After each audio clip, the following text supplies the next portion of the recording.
Hello, baseball fans. Welcome to the eighth inning stretch. We're back after a week off. Carson had a trip to Vegas. How do you do at the tables, Carson? Yeah, I mean, I still came out a loser, but unlike Ipe Mizuhara, I did it legally and didn't lose nearly as much money and cause a major baseball star to be embroiled in the scandal. Wow, not wasting any time. Starting right off. Yeah. Oh boy. Yeah, we are definitely going to talk more about that. And don't feel bad. I mean, most people end up leaving money in Vegas rather than taking it home with them. So, um, I would recite the George Clooney speech from Ocean's 11, but I'm not. I'm drawing a blank. Something about um, the house always wins, except when that perfect hand comes along. You bet big and you take the house or something like that. Yeah. Anyways, um, yeah, lots to get to.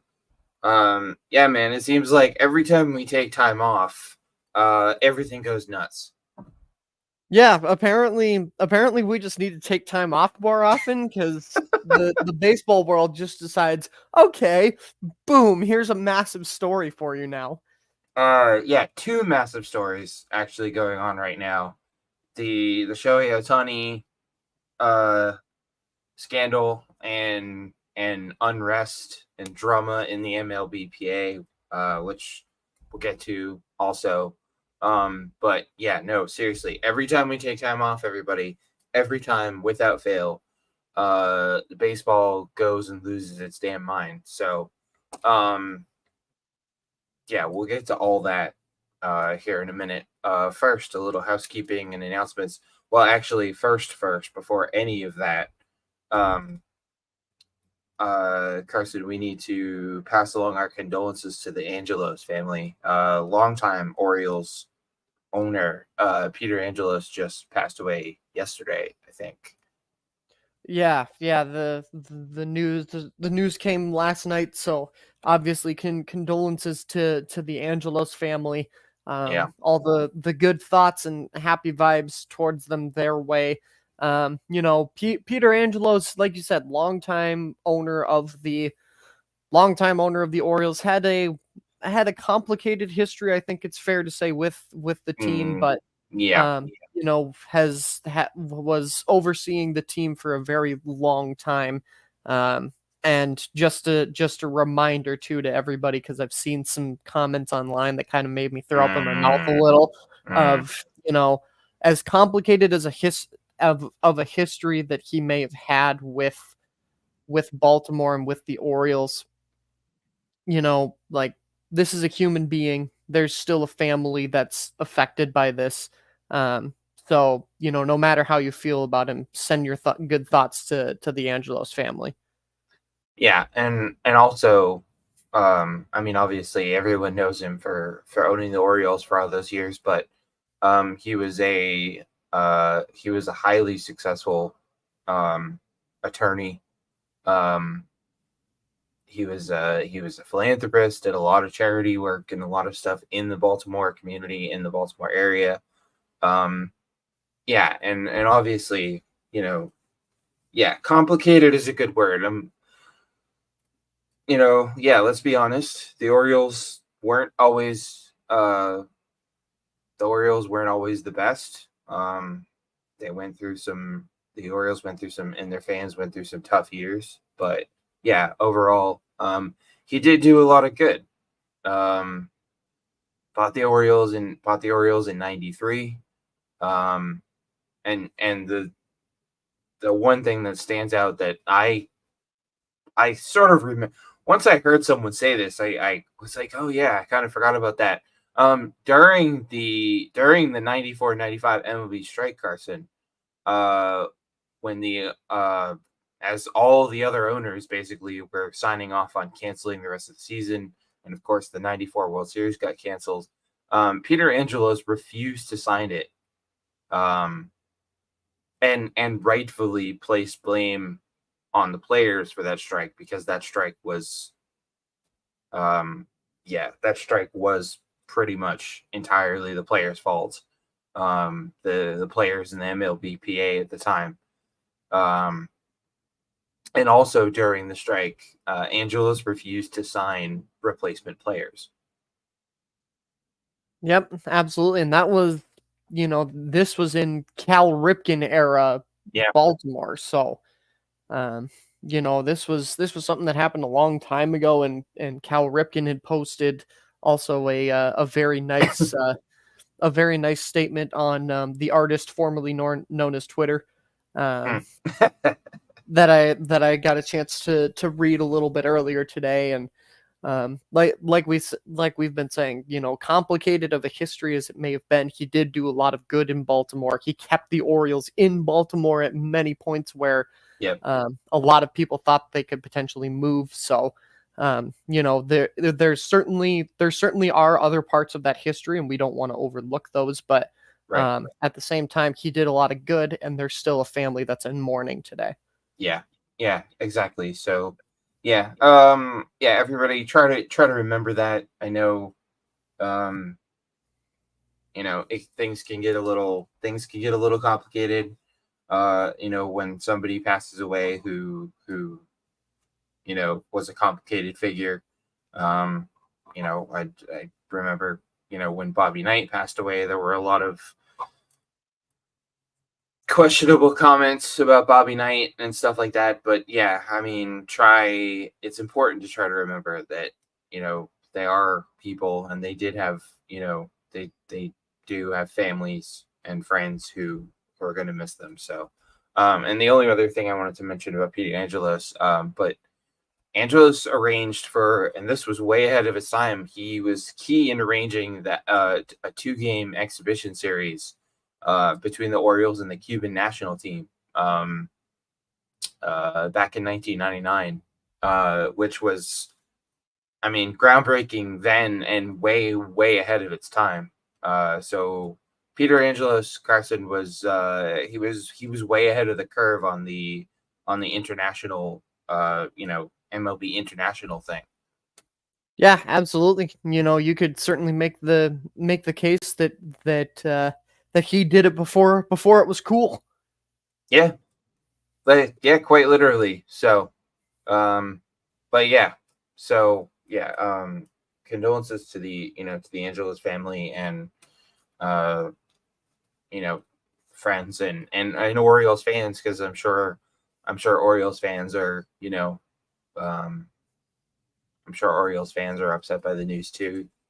Of course, now the Orioles have been sold to a new group and started a new era. But if not for Peter Angelos, Orioles fans, you might not have a team now. So, anyways, so that happened last night.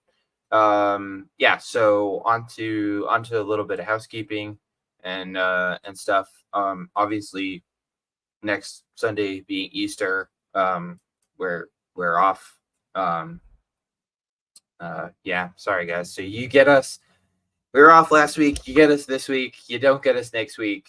So a little on off right now. But after next Sunday, we'll be back and on. A little more regularly. So that in case you guys missed it, some changes to 2-strike count. So to this point, 2-strike count has kind of just been has kind of just focused on, we've kind of used it to focus on one big story at a time. But starting tomorrow, or today, or whenever, depending on whether you're tuned in live or listening to this on replay. Anyways, starting tomorrow, starting Monday, 2-strike count will be more of a little less bloggy, a little more newsletter-y, focusing on more than one, trying to focus on kind of all the big stories going on in MLB at the time. And don't forget to go to 8th Inning Stretch I'm sorry, eighthinningpod.com/newsletter and subscribe to get 2-strike count delivered to your inbox every Monday, Wednesday, and Friday. So that's exciting. What else? Yeah. We've all for a little while now, we've been talking about, ways to kind of fill the gap, fill the content gap for you guys ever since we changed our recording schedule and went to the Sunday only episode thing. One way we've been doing that is 2-strike count, which you guys have had a great response to 2-strike count. So thank you for that. The other thing we talked about, Carson, was a baseball documentary podcast series, which I am excited to announce is officially in the works. It's called The Book of Baseball. First episode in the works, and it's basically just going to be, each episode will focus on a different topic, story from baseball's history, from current sort of stuff to all the way back to the very beginnings of baseball. And I am so excited about that. That's something I've wanted to do. Man, that's something I've wanted to do for so long, and I'm so excited to share this with everybody. Yeah, excited to see what that looks like. And guys, AJ is not kidding when this has been something he's been talking about for only as long as I can remember of something that he's wanted to do. So yes, can't wait to see that vision and that dream come true.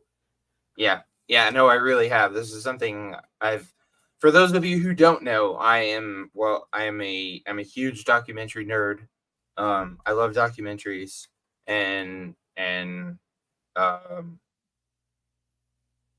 obviously a huge fan of Ken Burns' baseball. So I was inspired a little bit by that. I was also inspired a lot by a non-baseball podcast, actually. The great Jackie McMullen, friend of the show, and mentor, has a series on Spotify called the I'm sorry. I'm complete. She has a basketball history series on Spotify. It's called the Icons Club. Yeah, that's it. Where she it's I don't know, I think it's like 10, let's see. It's 8 episodes and spanning the entire history of the NBA, from the days of Wilt Chamberlain and Dr. J and the ABA merger, through Magic and Larry and the Dream Team, and Jordan, obviously, and Shaq and Kobe, and all the way up to the modern icons of the NBA. So I was big time inspired by that. So yeah, stay tuned for more info on that. We'll have more deets for you guys on that. And last but not least, Carson, the other thing we've been talking a lot about is more ways to make our whole thing, make this whole thing a little more interactive, and we've kind of been looking for a way to sort of re-partner with Printer Dudes to give you guys, to give away cool stuff. And in the spirit of that, we're also crazy excited to announce our first ever 8th inning stretch home run derby game. So how this works, think of it kind of like, basically think of it as fantasy baseball for dummies. Not that we're saying you're dummies, but Carson, let's be honest. You're a fantasy baseball player. Fantasy baseball is a commitment.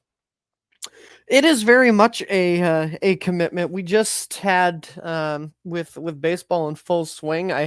We had our draft a couple of weeks ago, and in as part of my one last thing, I'm going to share this year's roster with all of you. So there's a little teaser for my one last thing. But fair to say, it's very much a commitment, and you got to be paying attention every day. Yeah, it's a daily thing. It's a big time commitment, and let's be honest. I mean, I'll myself included, sure, I would love to play fantasy baseball. But sometimes sometimes there's just too much going on, and you forget, especially with, fantasy football is a little more forgiving, but you forget to set your lineup once, especially with the number of games, but fantasy football is once a week. Fantasy baseball is every day for 6 months. It's a lot. So what we're going to try to do with Home Run Derby is it'll be a once a week. So like fantasy football, and you're only going to set a lineup of hitters basically, and it'll be the head-to-head, similar to fantasy football and fantasy baseball, the head-to-head matchups every week, and whoever's team of sluggers hits more home runs wins. And there will be some fantabulous prizes at the end of the season, so stay tuned for more details on that. Whew. All right. Man, I feel like we've done a whole episode already. Oh my God. This is what happens when we take time off. No, obviously, sometimes we got to take time off, for life and friends and family and stuff. But that aside, yeah, every time we take time off, it's like, oh man, we just have so much to talk about with you guys. So anyways, yeah, I think I'm just double checking. I think that's everything. Yeah, pretty sure. Yeah, so anyways, Book of Baseball, Home Run Derby game. Stay tuned for deets on that stuff on X, Twitter, and of course on our website at eighth-inningpod.com. So, all right, on to actual baseball stuff. We ran a little poll on X Twitter when this Shohei Ohtani thing broke. And we just basically straight up asked you guys, do you think Shohei Ohtani was involved in placing illegal bets? 52.2% of you said no, 43.5% of you said yes, and a few of you, 4.3%, said maybe. Carson, I don't know about you, but I'm in the maybe camp, I'll be honest, because we don't know. We don't know, but I'm in the maybe camp. Yeah, I'll try and keep this short and save my thoughts on it when we fully dive into this. Yeah. Very, very intrigued. I definitely thought it was going to be a little bit closer in terms of the yes and no's. I thought it was going to be a little bit closer. Very surprised that no has almost a 10% margin over the yeses, but very, very intriguing to see kind of the diversity in our fans' opinions there. I thought there would be more maybes, because I kind of, I don't want to get too much into this because we're going to fully dive into this later, but I thought there would be more maybes. I thought more people would be, kind of taking kind of a wait and see approach. Good on all of you who voted no for having faith in humanity, I guess. But yeah, very, very interesting results there. So, yeah, we're gonna talk more about that later. Don't you worry. In the meantime, believe it or not, Carson, there are only 4 days until opening day. Oh, that still seems like too long. I am ready. I know, right? Let's go. To be fair, the season has technically already started. The Dodgers and Padres played the 2 games in Seoul, which were a huge success, by the way. I am not ashamed to admit, I did not get up early enough to watch either game. Yeah, I'm gonna be honest. Neither did I. As much as I would have loved to, I couldn't do it. Yeah, man, I really, really wanted to, because it's, obviously it was the beginning of the season, and then playing in Seoul, which is really cool. But yeah, no, I didn't quite make it. I did watch the games on replay. So, how about that weird, bizarre, broken glove in the first game? Yeah, that was definitely that was interesting to say the least. I don't, in all my years of watching baseball, I don't think I've ever seen that. Well, that and like shout out to the people that were like, "Oh, Cronenworth could have made a play there." But what do you want him? What do you want me? What do you want him to do? Pretend like his glove didn't break? Like Yeah, what are we doing here? the ball quite literally went right through his glove. It didn't, like, he didn't miss the ball. The ball went right through the webbing in his glove, which, like I said, in all my years of watching baseball, I don't think I've ever seen anything like that. So that was just a really one of those fluke, really bizarre plays. So and it unfortunately cost the Padres that first game, but hey, I guess that's kind of one of those things that makes baseball so awesome and so unique. And then in the second game, the first game was a bit of it was like what I think it was like 5-2, and then the second game was home run derby, and the Padres won like 15-11. It was a football score. Yeah, absolutely insane. Like what I apparently the San Diego Chargers came back into town to play the LA Rams. Nice, nice, yeah. Um, yeah, San Diego Chargers. Yeah, wouldn't well, yeah, I guess it would have to be the San Diego Chargers because the Chargers are in LA now. But yeah, yeah. So the Soul Series, I think could be, um, the Soul Series, Carson, I think could be classified as a huge success. And now Thursday, the season starts. I mean, again, kind of weird. The season has already technically started, but the season starts for real on Thursday. Full slate, all 30 teams playing as has become tradition. 15 games. Some. Well, let's just run through these. Some exciting matchups and some not so. So we've got Brewers, Mets, Angels, Orioles, Braves, Phillies, Tigers, White Sox, Twins, Royals, Yankees, Astros, Pirates, Marlins, Giants, Padres, Cardinals, Dodgers. By the way, I'm going in order of the time these games start. Blues, Blues. Got hockey on the brain. Blue Jays, Rays, Nationals, Reds, Cubs, Rangers, Guardians, A's. A particularly interesting matchup for me because my Red Sox are playing my Mariners in Seattle, and then things wrap up with Rockies and D-backs. Yeah, let's just let's go through these real quick, and we'll do a callback to we'll do a callback and a shout out to one of my favorite all-time sports shows. Dan Lebertard is highly questionable, which, if any of you remember watching that, Dan's dad, they would go through and play a little game called See or No, about whether basically about whether Dan's dad was intrigued about the matchup. So let's go through these, Carson. Brewers, Mets. Intrigued, not intrigued. I would say intrigued to see, kind of how the Brewers open up the season sans Corbin Burns. Mm. Should be very interesting to see.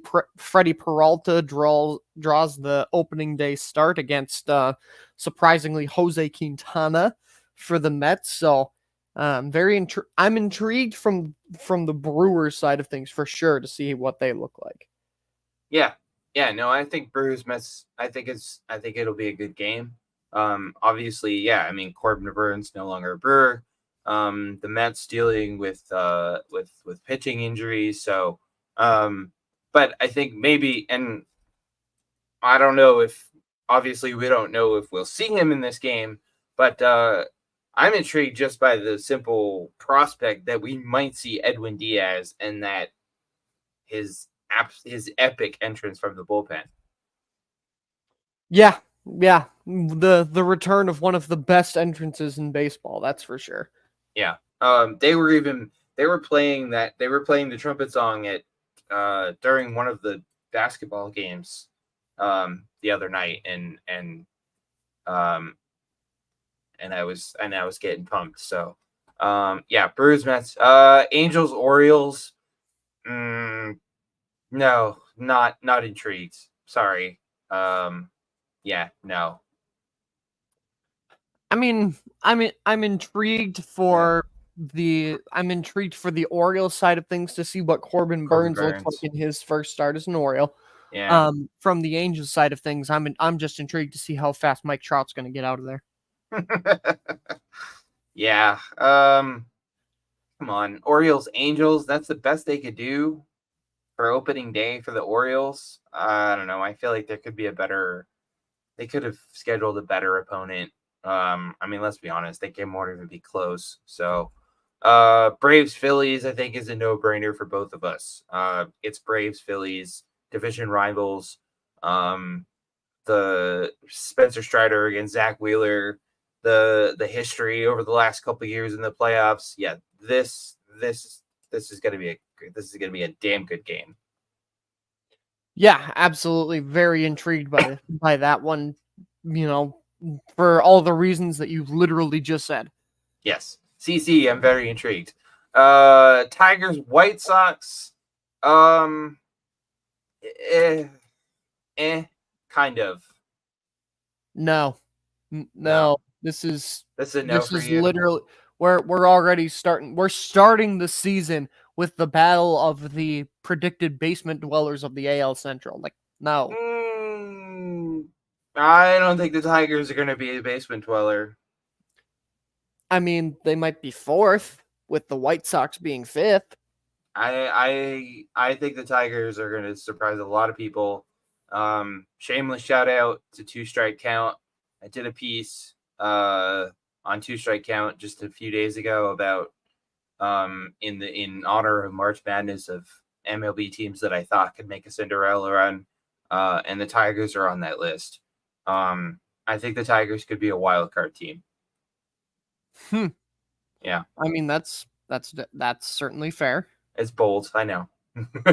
It is bold. It's but bold. I respect it. Yeah. Yeah, so yeah, do yourself a favor, guys. Go check that out on Two Strike Count. 8inningpod.com/blog. Shameless plug. Twins, Royals. Oh boy, am I ever intrigued for this one. Your Twins obviously coming off a highly successful 2023, and then the Royals who quietly had a really good winter. This is going to be a game, my friend. Yeah, I mean, this is a good chance for the Twins to prove themselves. Yes. I mean, like we both kind of said that the Royals have quietly had a very good winter. Yes. And I think especially in this series, it is very important that the Twins do not take the Royals lightly. Yeah. And Pablo Lopez was fantastic last season, so it'll be intriguing to see how he follows it up this time around. Would you agree that this season for the Twins is, I mean, obviously, at the risk of stating the obvious, the season is about building on the success they had last year. But would you also agree that the season for the Twins is partially about proving that last season wasn't a fluke? Yeah, absolutely. I think you have to go out and prove that this season wasn't a fluke. Last season wasn't a fluke, and I think you have to go out and prove that. I think honestly, this is for now. This might spoil a little bit of one of my answers for the mailbag question because this might be a hot take, but for me, it's basically division title or bust for the Twins. And if this team does not produce, I want changes in the front office and Yeah. No, I think the AL Central is the Twins division to lose. I really do. Let's be honest, it's not it's probably the weakest division in baseball. Um, sort of top to bottom. But yeah, no, I think the AL Central is the Twins division to lose. And I would say, division title or bust. And I would also say, obviously they won the wild card series last year and then lost the division series.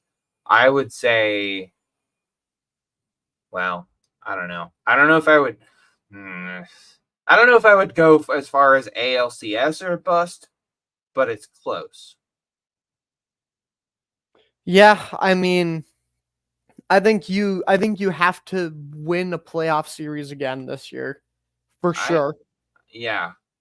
I don't know, man. I think for the season to be considered a success for the Twins, I think they have to win. Well, and it depends. Obviously, if they win the division, they might not have to play in that first series. But if they do have to play in that first series again this year, as the 3 seed, I think you've got to win that series, and I think you've got to win the division series in order to go, yeah, this season was a success.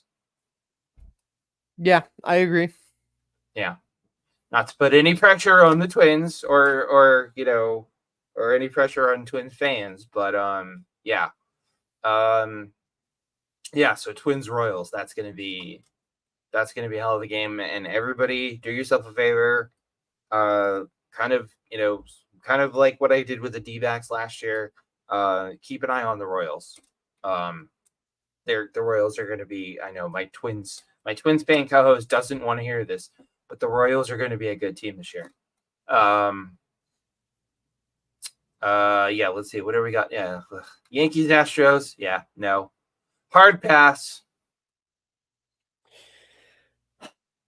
There's so many good players in this. I'm so intrigued. I'm not going to lie. I'm so intrigued. Snooze fest. I hate both teams. Can they both lose? Is that a thing? No, it's not. Unfortunately not. No. No, not in baseball. There's no ties. There's no ties in baseball, unfortunately. So unfortunately, they can't play to a 0-0 tie. Yeah, no, hard pass. I despise both teams, and I really don't care what happens because neither one of them are going to make playoffs this year. Yeah, I said it. I'm sorry, everybody. We've been off for a week, and all this, all this,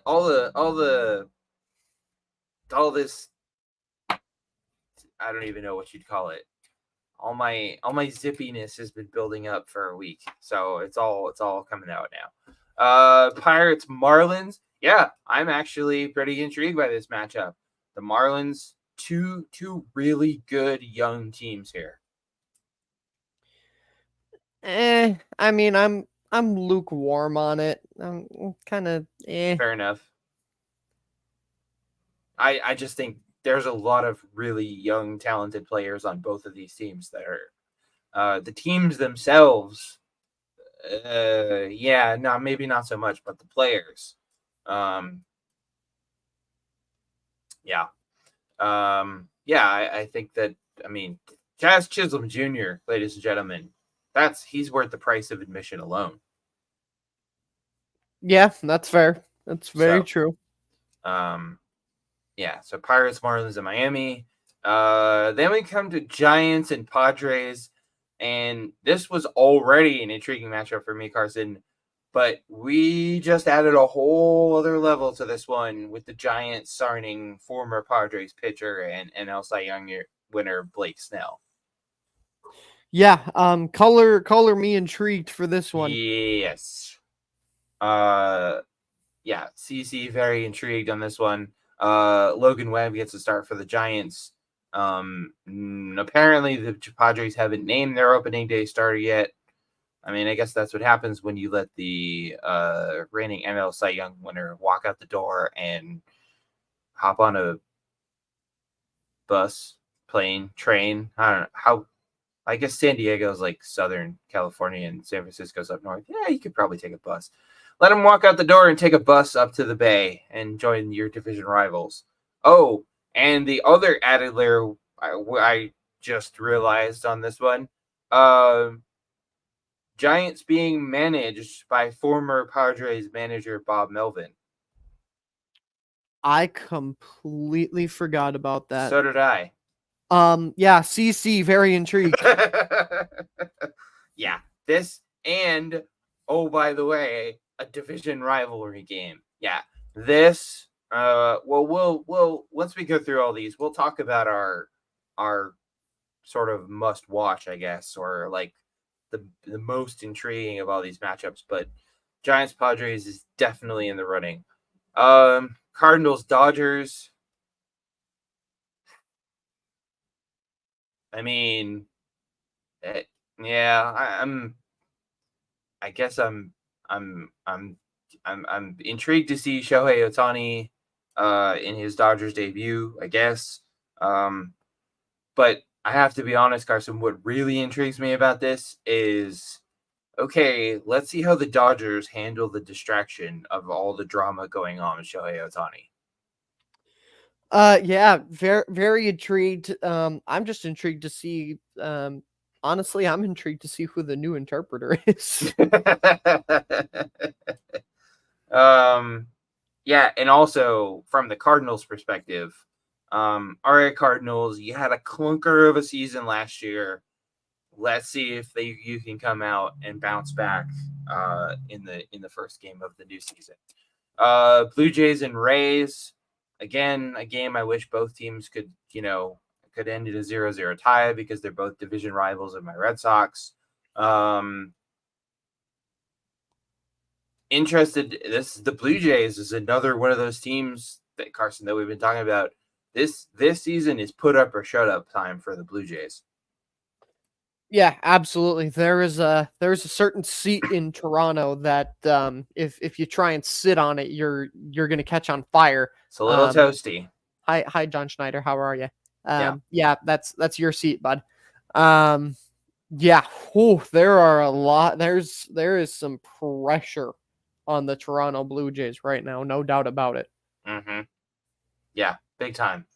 As far as the Rays go, interested to see how the Rays get on without Tyler Glasnow. Yeah, very interesting to see how their pitching looks, and they're still without Shane McClanahan, so this could be a very different Rays team. Yeah. I will go on record as saying I don't think the Rays are gonna start this season like they did last season and go on some crazy what was like a freaking 20-game winning streak. To start last year, yeah, I don't see that happening this year. Sorry, Rays fans. Nationals Reds, yawn. Yeah, I mean, how do I say this tastefully? I don't think there's a way to. I'm intrigued because the Reds were my pick to be the World Series representative in the National League.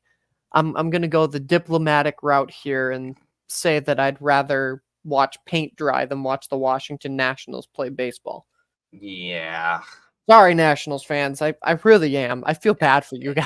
I mean, if the Reds were playing, if this were Cardinals Reds or Cubs Reds or even like I don't know, even I mean, to be honest, any other team other than the Nats. Sorry, Nats fans. Cubs Rangers. Yeah. Yeah, definitely intrigued by this one. The Cubs are going to be really freaking good. The Rangers, the defending World Series champs. Interesting to see how the Rangers are going to weather the storm with their injuries that they're dealing with. Wyatt Langford, who we'll talk more about later, made the opening day roster for the Rangers. And I know neither one of us picked them, Carson, but a possible very early World Series preview, maybe. Maybe. Could be. This is the part of the show where we predict things way too early, but Yes, way too yes, early. I mean the Rangers alone still have an incredibly talented team. There's Yep. very much a reason, AJ, that I have 5 Texas Rangers in my fantasy baseball team. Wow. It's a stacked team. Um, and obviously the Cubs getting Cody Bellinger back is Yep. a big boost now for them. So they're bringing back a lot of the same team from what was a good season to build off of last year. So Yep. a very very good matchup of 2 pretty strong teams. Yeah. That's gonna be one hell of a game. And my boy Native Aldi getting the start for opening day. Good for him. Guardians A's. No.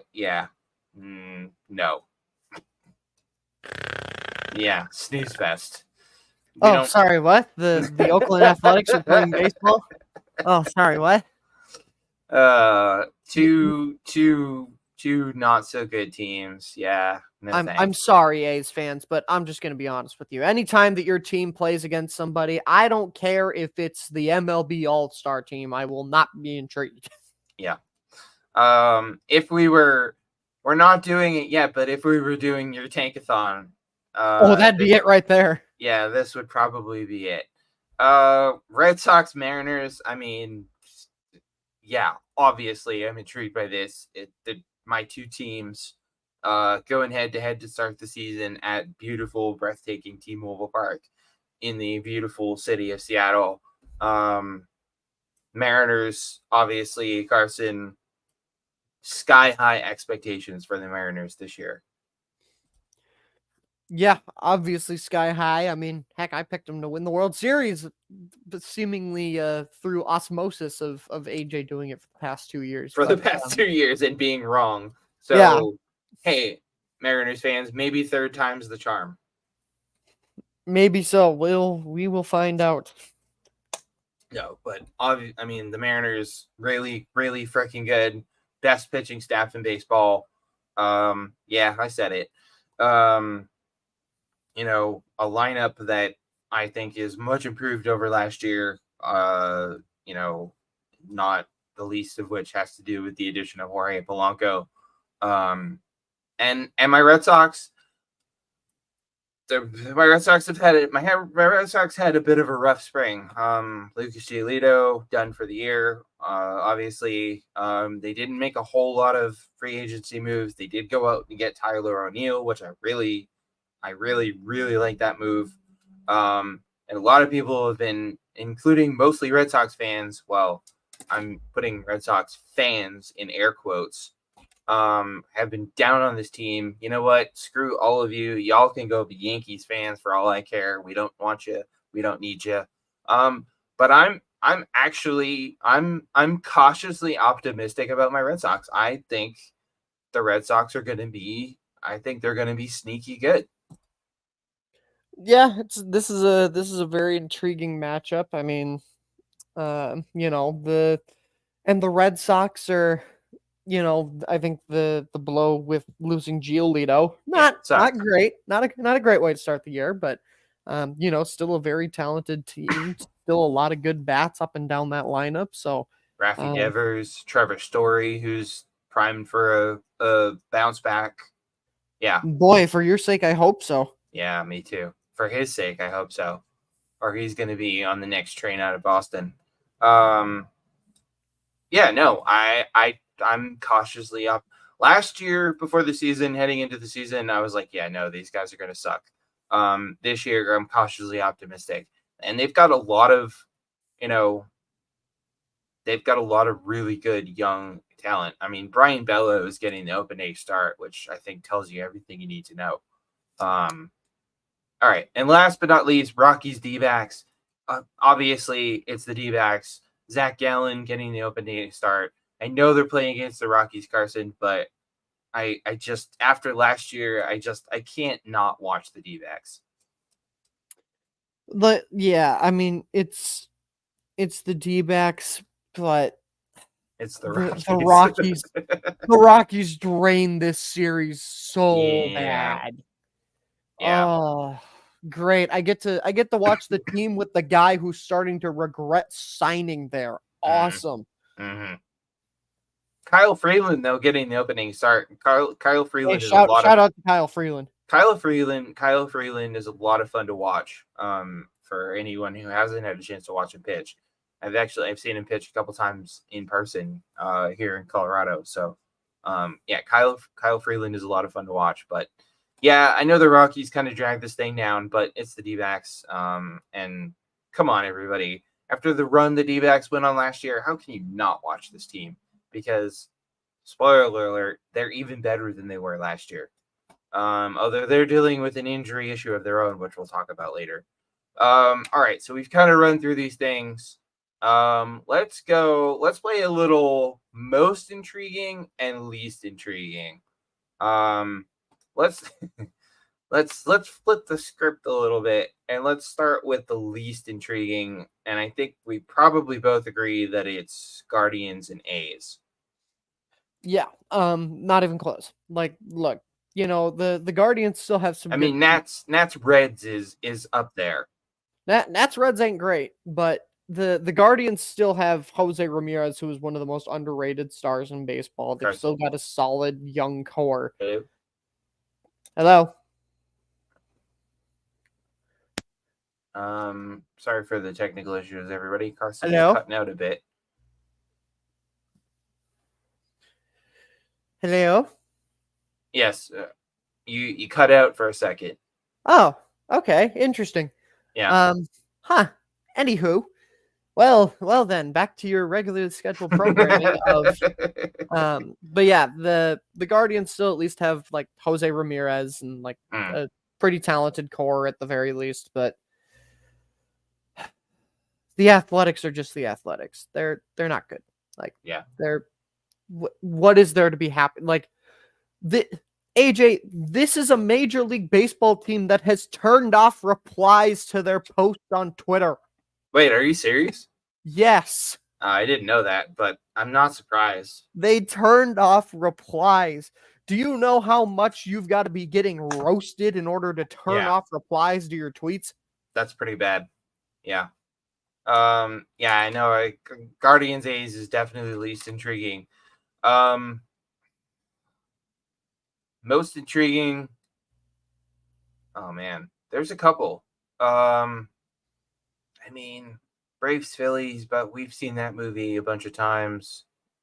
Twins Royals, I think is most intriguing. I think I've got to go Giants Padres because of all the stuff we talked about. Blake Snell facing his former team, Bob Melvin facing his former team, the division rivalry. Yeah, I think I've got to go Giants Padres. Yeah, I think I would agree for many of the same reasons, but considering I completely forgot about the Bob Melvin revenge arc angle, yeah, I cannot wait for that because like for me, the Bob Melvin in San Diego, it's going to be one of those things where we will never fully know why he exited, but I don't know, AJ, something's telling me that he's going to come out and try to absolutely destroy the Padres and pull like a Thanos and just be like, I am inevitable and just destroy them.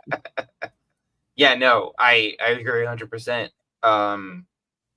Yeah, we really don't know what went down in San Diego, but yeah. And I mean, sure, yeah, the Bob Melvin revenge angle, but also the Blake Snell revenge angle too.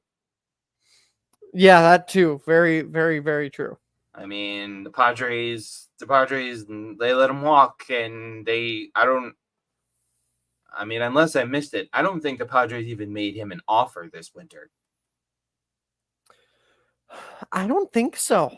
I don't think I saw anything about the Padres being in the mix for re-signing him, which is utterly ridiculous to me. Like, how do you let the reigning NL Cy Young winner just walk? Not just walk, but go and sign with the division rival. Okay, that's a bold strategy, Cotton. Let's see how it works out for them. Yeah, so that is opening day. Again, that's Thursday, all 30 teams in action, 15 games. And a friendly reminder to all you T-Mobile or Metro by T-Mobile subscribers out there, like myself. No, this isn't an ad for T-Mobile, but if you haven't already, make sure you download the what do they call it now? It used to be the T-Mobile Tuesdays app. It's called the T-Life app. It's T-Mobile's rewards app. And starting Tuesday, so every Tuesday they put out new rewards. And this Tuesday is the Tuesday, ladies and gentlemen. It is the Tuesday where you can sign up for MLB.TV free for the entire 2024 season. Free. FREE free. And watch all your auto market games to your little heart's content. So don't forget to do that this Tuesday. Because obviously MLB TV is, it's a little pricey to buy for the whole season. It's like $150. So yeah, you can get it for nothing. So which is pretty freaking awesome. And shout out to T-Mobile and MLB for, I think this is the third year in a row that they've done that. So yeah, that's a biggie. All right, let's switch gears a little bit. So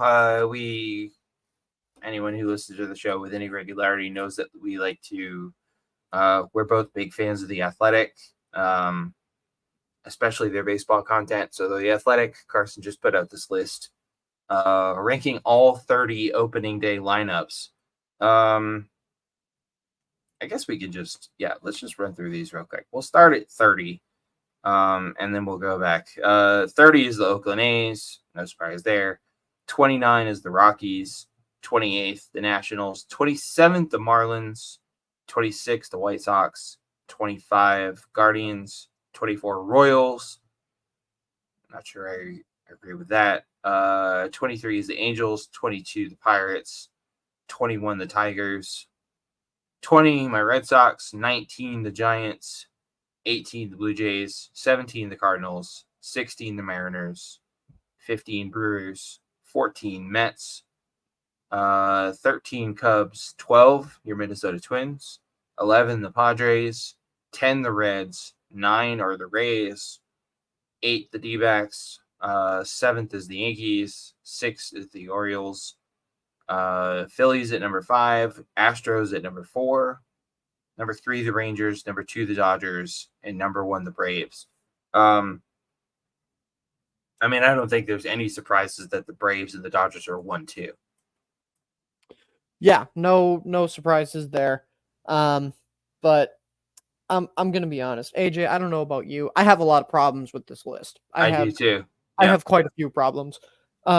Starting with I got a lot of problems with you people, and now you're gonna hear about them. I got 99 problems, and this list is one. Nice. So I don't really know how I want to address said problem. So I guess I'll just kind of go through them, starting from the bottom up. Can we just talk about the Kansas City Royals being at number 24? Yeah, I don't know what's up with that. Not just that. My biggest issue is, how are the Los Angeles Angels above them without Shohei Ohtani? How? Yeah. You got Mike Trout. You got a guy who's complaining about the length of the regular season, who hasn't even played a full regular season with the Angels, and what else? Yeah. Cool. Logan O'Hoppe. Great. Cool. One of the top catching prospects. That's great. But what? Zach Neto. Yeah, great. Zach Neto. Woohoo. Yeah. No. Yeah, meanwhile, on the Royals, you've got Bobby Witt Jr., Hunter Renfroe, Salvador Perez, and our favorite, Mr. Vinny Pasquantino. The Paisan himself. Yeah. Yes. Also, the Marlins at 27. What? Yeah, did they forget about a dude named Arise? Yeah, or a Reyes A or what, Reyes. however. But yeah, yeah, just a two-time, just a guy who's won the batting title in both leagues, and you Yeah, know, Jazz Chisholm, and two power hitters, and Josh Bell and Jake Berger. Burger. Yeah, Nothing too crazy there. Um, Also, how are they below the Chicago White Sox? How? yeah, Like, no, just like, yes, the White Sox have some talented pieces, but skimming through a lot of this, a lot of it is like, oh, this team needs these guys to be healthy. This team mm, needs guys to be healthy. Eloy Jimenez is extremely injury prone. And yeah, I'm saying that as a guy who, as a division rival, he's probably one of the players that I most respect. But he yeah. is injury prone This like even a madman.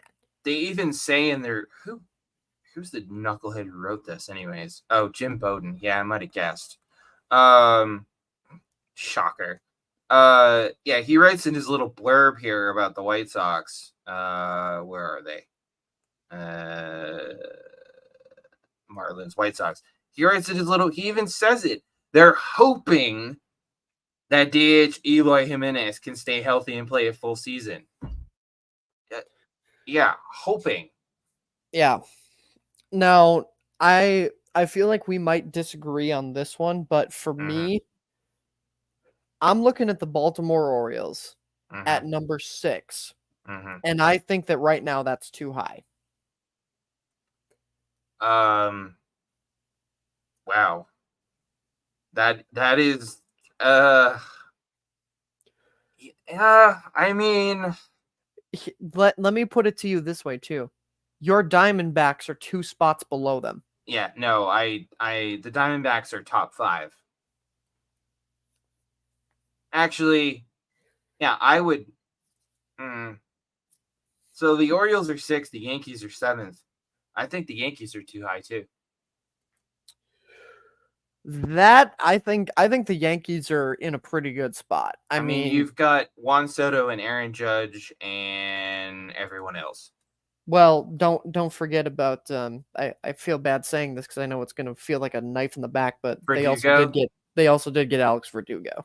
I mean, Verdugo's yeah, He's a solid bat. he's a solid bat. But I mean, if you're the Yankees and you're counting on Soto and Judge and Verdugo, I mean, okay, you've still got Anthony Rizzo, you've still got Giancarlo Stanton, you've got DJ LeMahieu, but how much do those guys even have left?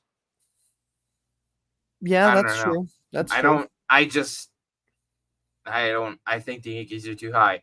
But just to get back to the Orioles for a minute, yeah, I mean, you've got Adley Rutschman, you've got Gunnar Henderson, um, you've got Anthony Santander, you've got Cedric Mullins, you've got Ryan Mountcastle, and not to spoil something we're going to talk about later, but I feel like this Orioles lineup would be better with a certain youngster named Jackson Holiday in the mix. Yeah, and I mean, no doubt in my mind he gets called up very quickly. Sorry, I kind of unintentionally Oh, spoiled it sure, there, yeah, but um, but no, yeah, it's fine. I No, I don't know. They're so young. yeah, they are. I think the Orioles belong in the top 10, but yeah, I think 6. Yeah, they definitely shouldn't be above the Diamondbacks. I mean, for one, the D-backs are the defending NL champs. They have a lineup that is stacked with contact hitters and speed. They finished second in MLB last year, not the National League, all of baseball with 166 stolen bases, and they Mm. struck out the 4th fewest times in all of baseball. Um, I mean, yeah, they didn't have a whole lot of power in that lineup last year, but they went out and got Eugenio Suarez, who's got some pop, and they went out and got veteran Jock Peterson, who's also known for his power. Yeah, absolutely. Yeah, I mean, The D-backs are a I top 5 lineup.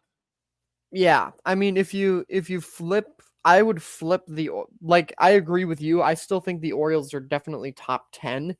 I just and I just don't I know that they had an amazing season last year, and I'm not trying to take that away from this lineup because it's practically the same lineup. But you're right But about them being young.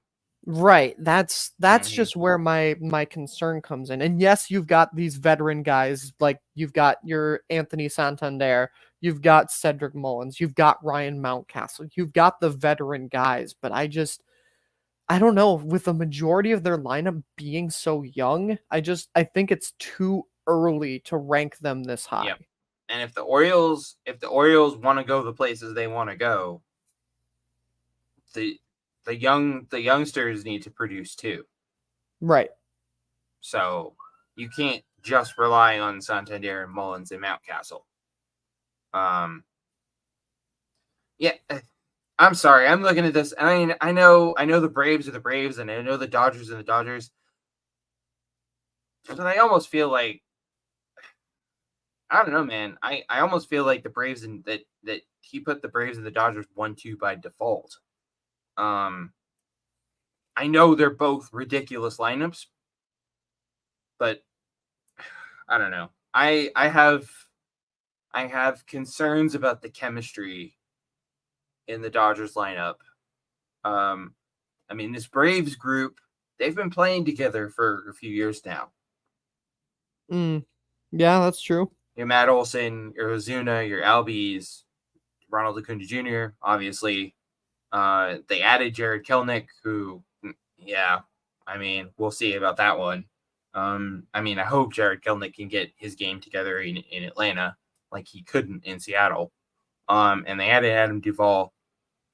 This Braves lineup has been together for a while. This Dodgers lineup, you just threw Shohei Ohtani and Teoscar Hernandez into that lineup. And I almost feel like, and this is going to sound really crazy, I almost feel like the Dodgers have too much talent in that lineup.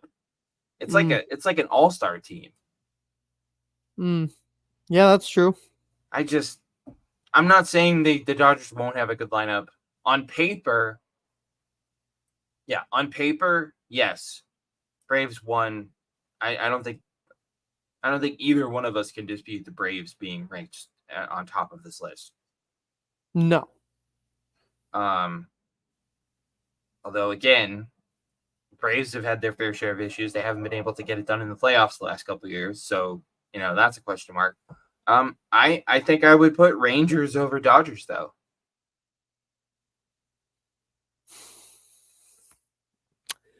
I think it's very close, but I still say Dodgers at 2.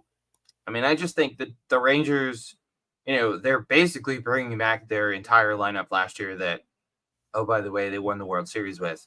And then they added, they're adding Wyatt Langford, who we'll talk more about later. Evan Carter is going to be there. You still got Corey Seager. I mean, the Rangers were third last year in the majors in runs scored. And I think they're going to score even more runs this year, which they're going to have to with the injuries to their pitching. Yeah, very true. Astros 4, I think that's too high for the Astros. I mean, it's definitely an interesting spot. They've got basically the same lineup, but the Astros are old. The Astros are old, and in the same vein, I can't talk about the youth of the Orioles without acknowledging that the Astros are getting to the point where some of these guys might start needing to use the bats as canes for. Yeah, some of these Astros guys are going to qualify for AARP here pretty soon. Yeah, no, the Astros are old. Phillies 5, I don't really have a problem with that. The Phillies are, I mean, Harper, Schwarber, Turner, Realmuto, and then players about to enter their primes in Bryson Stott and Alec Boehm and Brandon Marsh.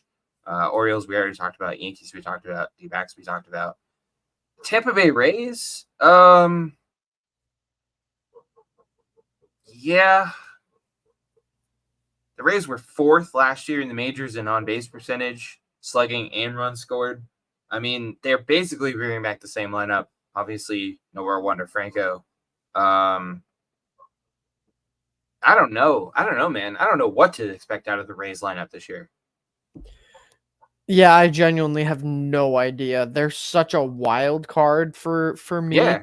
But again, that's also me looking at it from a whole team perspective, where Right. I feel like that's part of the reason why I have so many problems with this list, is that I'm guilty of not looking at it from strictly the batting lineup perspective. Mm.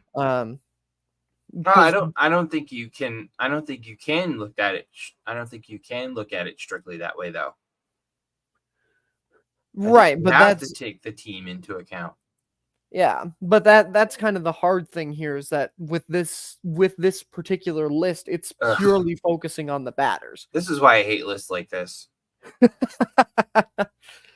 This is why I put like these kind of lists and power rankings and stuff like that. That's why I take them with, an entire shaker of salt. But it's fun to talk about. It's fun to pick these things apart. Let's see, Reds 10, Padres 11, Twins 12. I think your Twins, I would put your Twins above the Padres simply for the fact that the Padres are missing a very big piece in the shape of Juan Soto. Yeah, I mean, I'm certainly okay with the Twins being either at 11 or 12. I mean, your Twins have got Royce Lewis, Carlos Correa, Byron Buxton. Yeah, and Yeah. again, to try and not let my Twins buy his show, talked a lot of, we talked a lot about, especially with the White Sox, and Eloy Jimenez needs to stay healthy. Those are three dudes that we need to stay healthy in order, because without any of them, or without even one of them, this lineup doesn't look nearly as dangerous. If for whatever reason, knock on wood, as I proceed to knock on my nightstand over here, because I literally can't risk this happening. If we lose all three of them for any period of time, to quote Michael Scott, it is over. We are screwed. Yeah, if you lose one of them for any significant amount of time, I think you're in trouble. Cubs 13. Yeah, I mean, Cody Bellinger is a big add. Not sure how much power the Cubs are going to get, but the Mets 14. Then we just kind of get into like the middle of the pack here. Mets 14, Brewers 15. Mariners 16. Yeah, I got some issues there. No, I already did my Frank Costanza. I won't do it again. I mean, I think, not that I would want to get into the mind of Jim Bowden, but I think what he's thinking here with the Mariners is he's looking at the players the Mariners lost this offseason. You lost Teoscar Hernandez. That's a biggie. I mean, you lost Jared Kelenic. No great loss there, I don't think. You lost Eugenio Suarez. Yeah, okay. Yeah, I mean, he even says it. Lost some power when they traded Eugenio Suarez to the D-backs and let Teoscar Hernandez leave free agent. I got to be honest, Carson. I was not impressed at all by Teoscar Hernandez's tenure in a Mariners uniform. I didn't think he was as advertised at all. Yeah, and I think the contract he got with the Dodgers definitely showed that a little bit, but yeah, but like you said in reference to this, I get where Bowden's coming from. Those are some pretty big power pieces that, regardless of the fact that Hernandez was not the same Toronto Teoscar Hernandez, those are still pretty big pieces to lose. But the Mariners had power, but they were lacking consistency. This year is the other way around. Right. And I was going to say, but I think you did a nice job. Ty France is still a guy you can get a good amount of power from.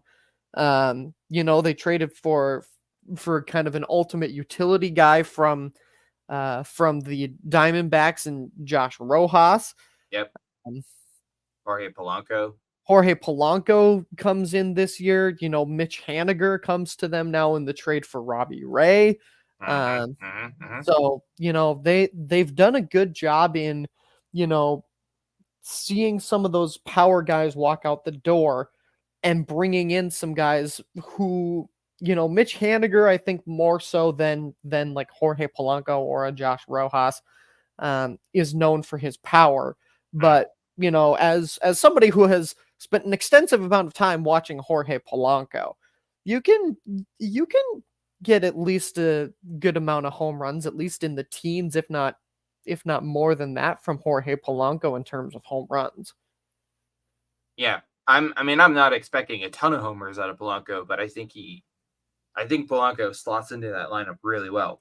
And oh, by the way, you still got a dude named Julio Rodriguez, who I think is okay, kind of sort of okay at baseball. Yeah, no kidding, right? He's rookie of the year. Damn near won the MVP last year. Should win it this year. Now that Shohei Ohtani has gone to the National League. And I think Julio Rodriguez, I would just go ahead and pencil him in for 40 homers and probably 60 or 70 stolen bases this year, without breaking a sweat. Maybe even 50-50. I don't know. But, yes, the Mariners lost power, but what they lost in power, they picked up in consistency. Because, boy, they struck out a lot last year with runners on base. And I don't see that. I don't see them repeating that trend this year. The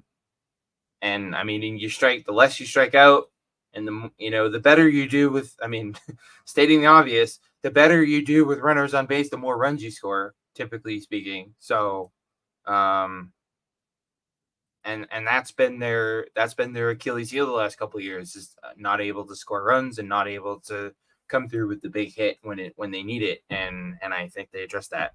But yeah, I think 16 is way too low for the Mariners. Cardinals 17, yeah. Blue Jays 18, Giants 9, yeah. And then we're just Red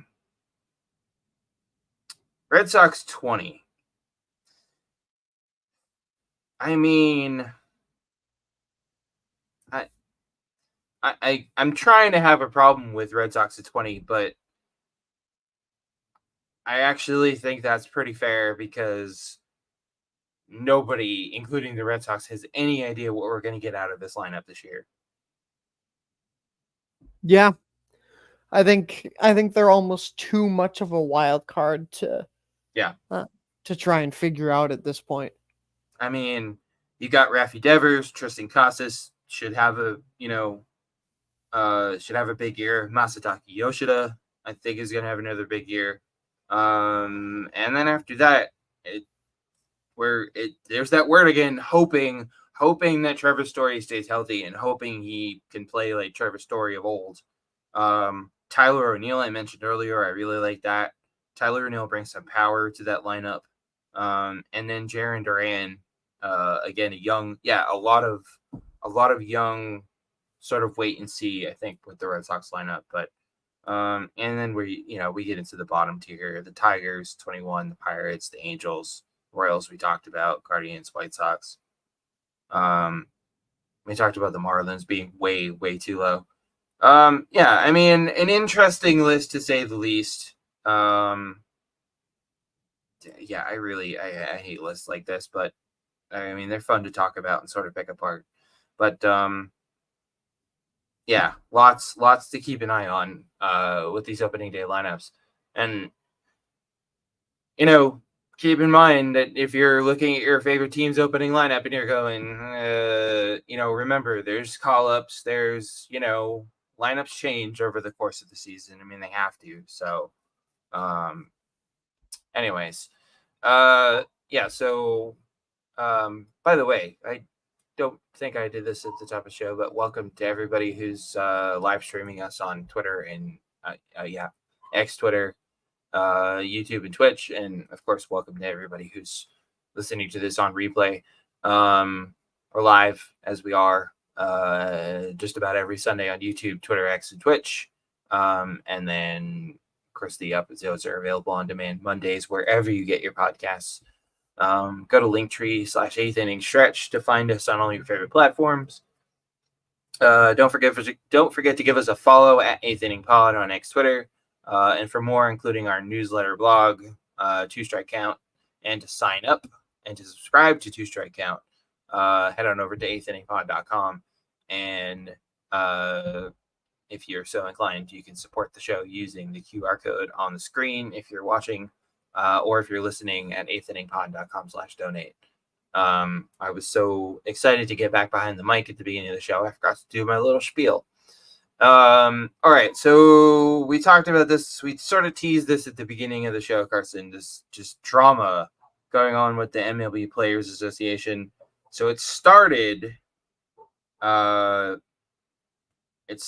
when the players basically got together and went to MLBPA Executive Director Tony Clark and said, and told him that they want to get rid of his deputy director Bruce Meyer because they were unhappy with the way Meyer handled the last couple of CBA negotiations, which is fair because the players kind of got hosed in the last 2 CBAs, and they're understandably upset. So the players went to Tony Clark and told him that they wanted to replace Meyer with former MLBPA lawyer Harry Marino, who is a much better negotiator.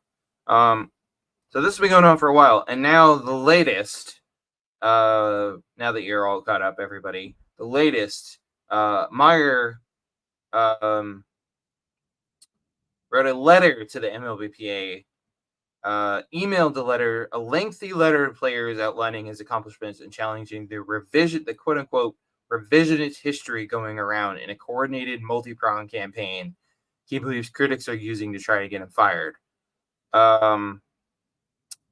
Yeah. This is a hot mess. Yeah. Holy cow, this is not a good look at all for really anybody involved. Especially Tony Clark. Yeah, absolutely. And something tells me that this story is far from over.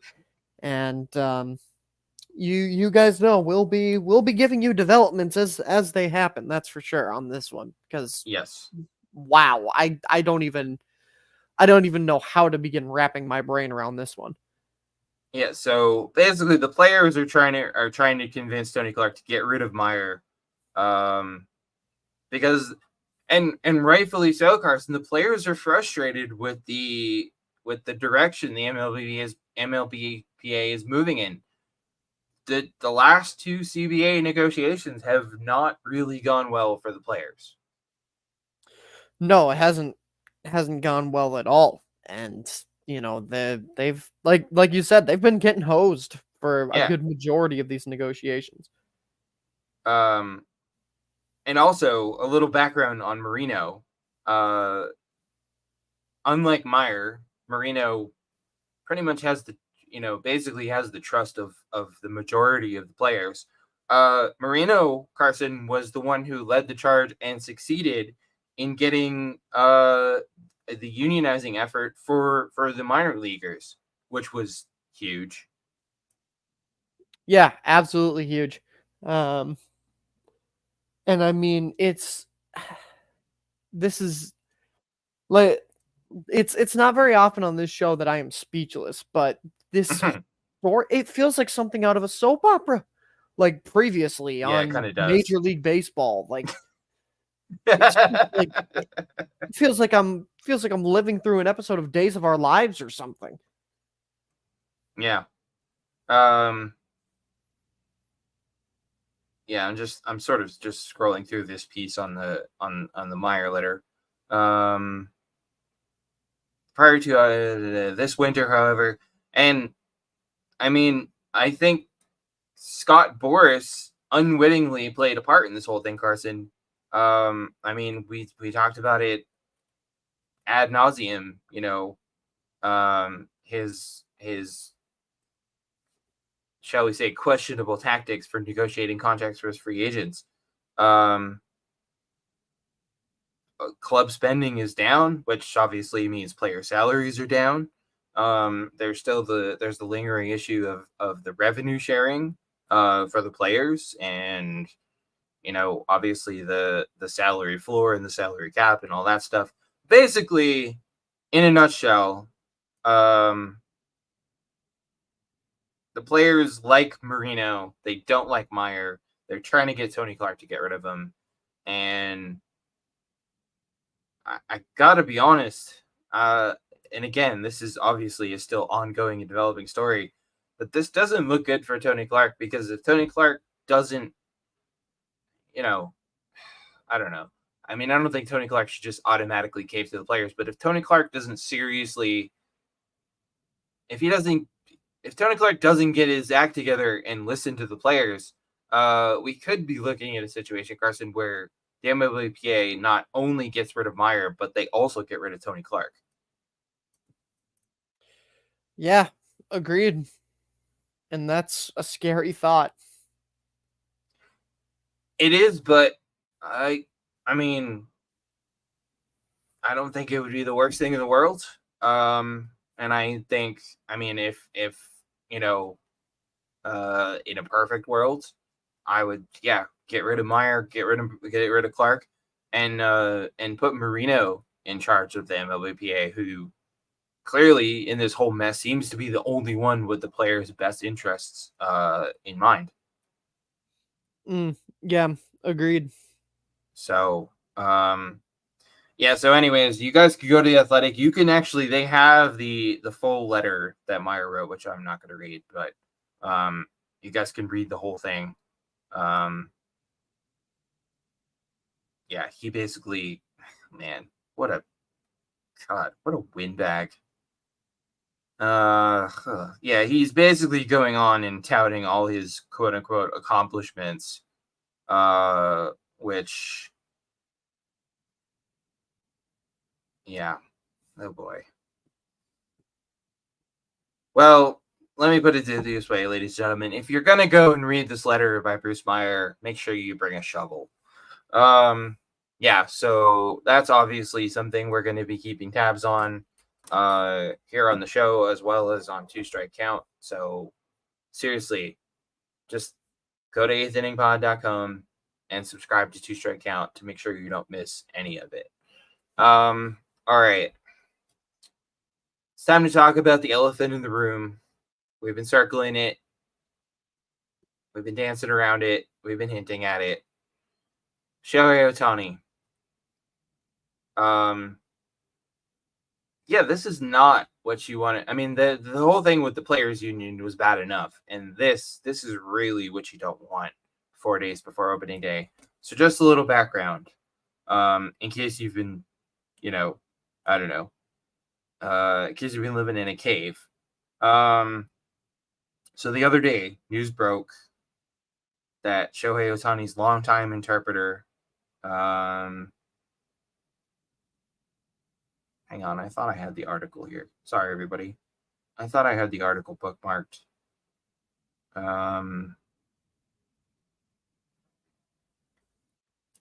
So the other day, news broke that Shohei Ohtani's longtime interpreter and longtime friend, Ippei Mizuhara, I think I got that right, was fired by the Dodgers after being accused of quote-unquote massive theft from Shohei Ohtani, in an amount totaling roughly $4.5 million.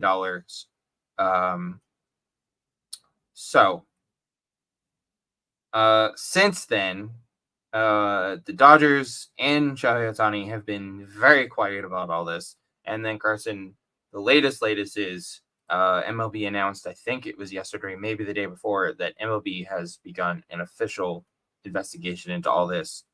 Man, I don't even know where to start with this. And you probably reacted the same way when this first broke. It just kind of looked at your screen and went, what? Yeah. I had to reread. I think I've reread the article at this point at least 10 times. A lot, yeah. Because I'm genuinely am just in shock.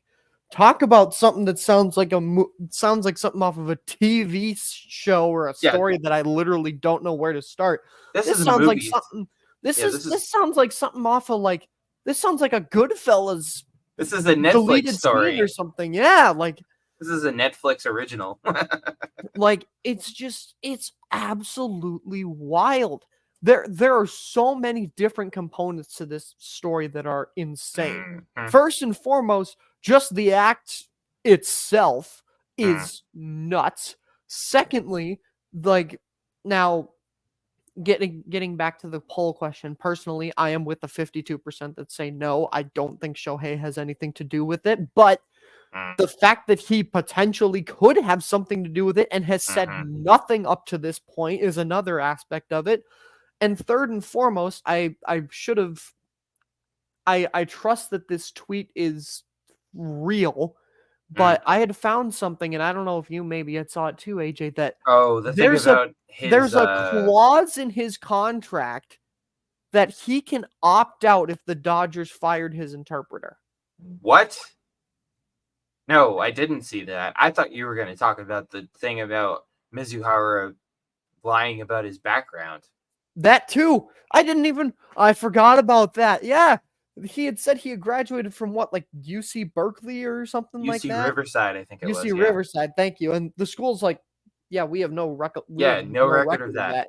It's like, no, this Mizuhara dude seems like a shady ass character.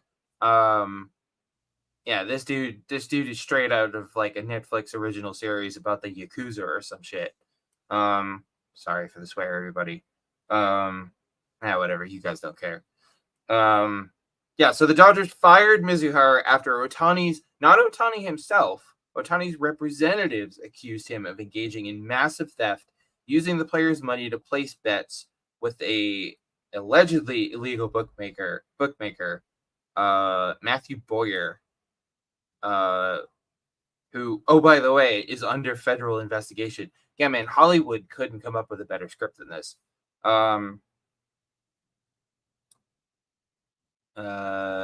The accusation by the firm representing Ohtani followed an inquiry from the LA Times. The newspaper learned Ohtani's name surfaced in an... Okay, see, I guess I missed this. The newspaper learned, the LA Times, ladies and gentlemen, reputable publication, learned Ohtani's name surfaced in the federal investigation of Boyer. Holy crap. Yeah, like this. I am speechless. I am without speech, ladies and gentlemen. And that doesn't happen very often. Yeah, like this is just not good. This is right here. No, this is a bad look. And the Dodgers and Ohtani's representatives are making it worse by not making him available to the press. And the only thing the Dodgers have released a statement on is the firing of Mizuhara. They haven't said squat about any of this, which that looks even worse. This is just, it's insane. I don't. Oh, and I have done a little bit of research. It appears that, I was potentially duped, or Rosenthal was duped. There is an opt-out clause in Ohtani's contract, but only if it's Andrew Friedman or Mark Walter, who aren't with the Dodgers, who are two of the more higher ups in the president of baseball operations and the chairman of the board. Okay, interesting. But still, anyway, regardless of that, nobody cares about that right now because this is wild. But again, I'm gonna try and save judgment until the results of the MLB investigation come out. And AJ, I don't know about you, there's not a whole lot of investigations that when it gets released to the public, I read the whole thing. I'm gonna read the whole thing about this. We may, ladies and gentlemen, we may even read, well, maybe not the whole thing, but we will probably read excerpts from this thing whenever it comes out. Yeah, the fact that MLB has launched a formal investigation into this that's not a good sign. Obviously, and I know some of you of a certain age may be having flashbacks to Pete Rose. We obviously this story is ongoing and developing. We don't obviously don't have all the information yet. But I don't think it's way off base to, I mean, big if here, Carson, if it comes to light that Shohei Ohtani was in fact involved with this bookmaker, because it sounds to me like Ohtani was, because obviously, I mean, unlike Pete Rose, who was making bets directly with a bookmaker, it sounds to me like potentially what happened here was Shohei Ohtani was wiring the money to Mizuhara, and Mizuhara was going to Boyer. If it in fact comes to light that is what happened, this would be bigger than Pete Rose. Yeah, absolutely.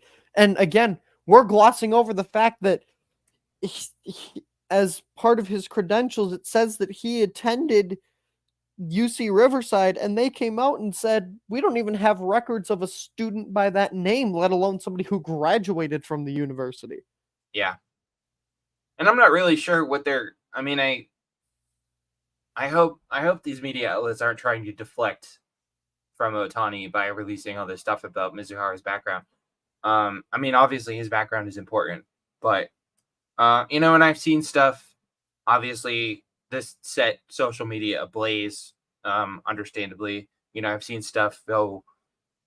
People are rooting for Ohtani's downfall, because he plays for the Dodgers. Well, no, that's ridiculous. I mean, maybe some people are, but any of us with more than 2 brain cells to rub together aren't doing that. Speaking purely as a baseball fan, Carson, and I mean, I don't want to speak for you, but I'm gonna guess we're on the same page here. We're hoping that Ohtani had nothing to do with this and that he's cleared and everything goes back to normal. Yeah, let's hope so. Let's hope. Because like you said, if he's involved in any way in this is huge, and I don't even want to know what the implications of that could be.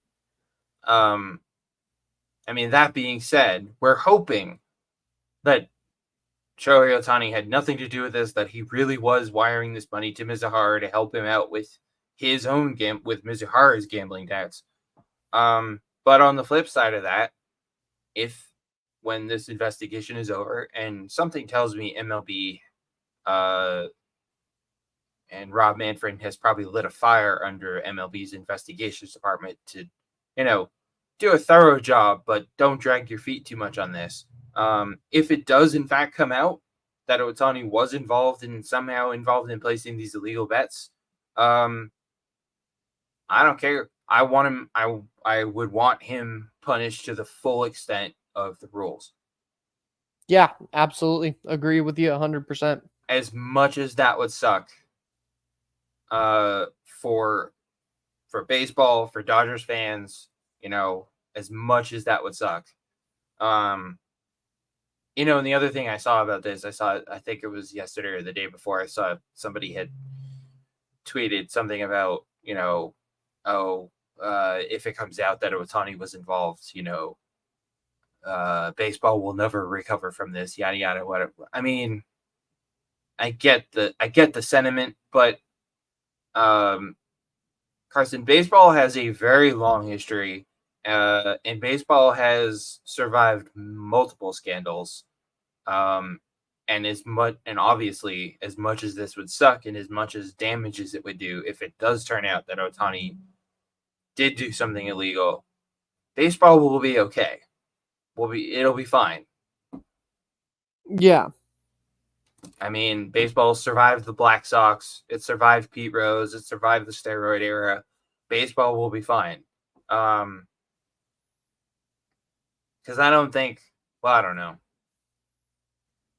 I mean, this could. I mean, I said it would be worse than Pete Rose. I don't know, man. I want all the information now, but we've really. I mean, we talk about playing the wait and see game, but that's exactly what we have to do in this situation.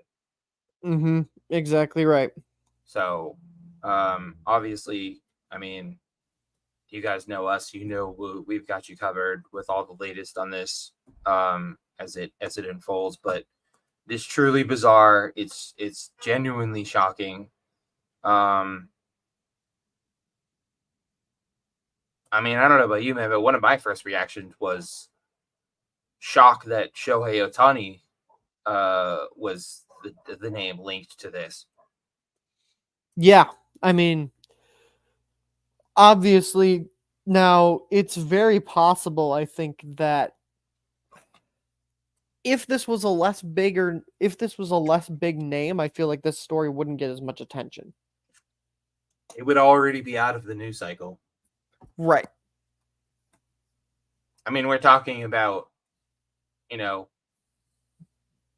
a superstar and arguably the face of baseball. Yeah, this is buckle up, everybody, buckle up. Because this thing is just getting started, and I have the oddest of feelings that it's going to get very bumpy very fast.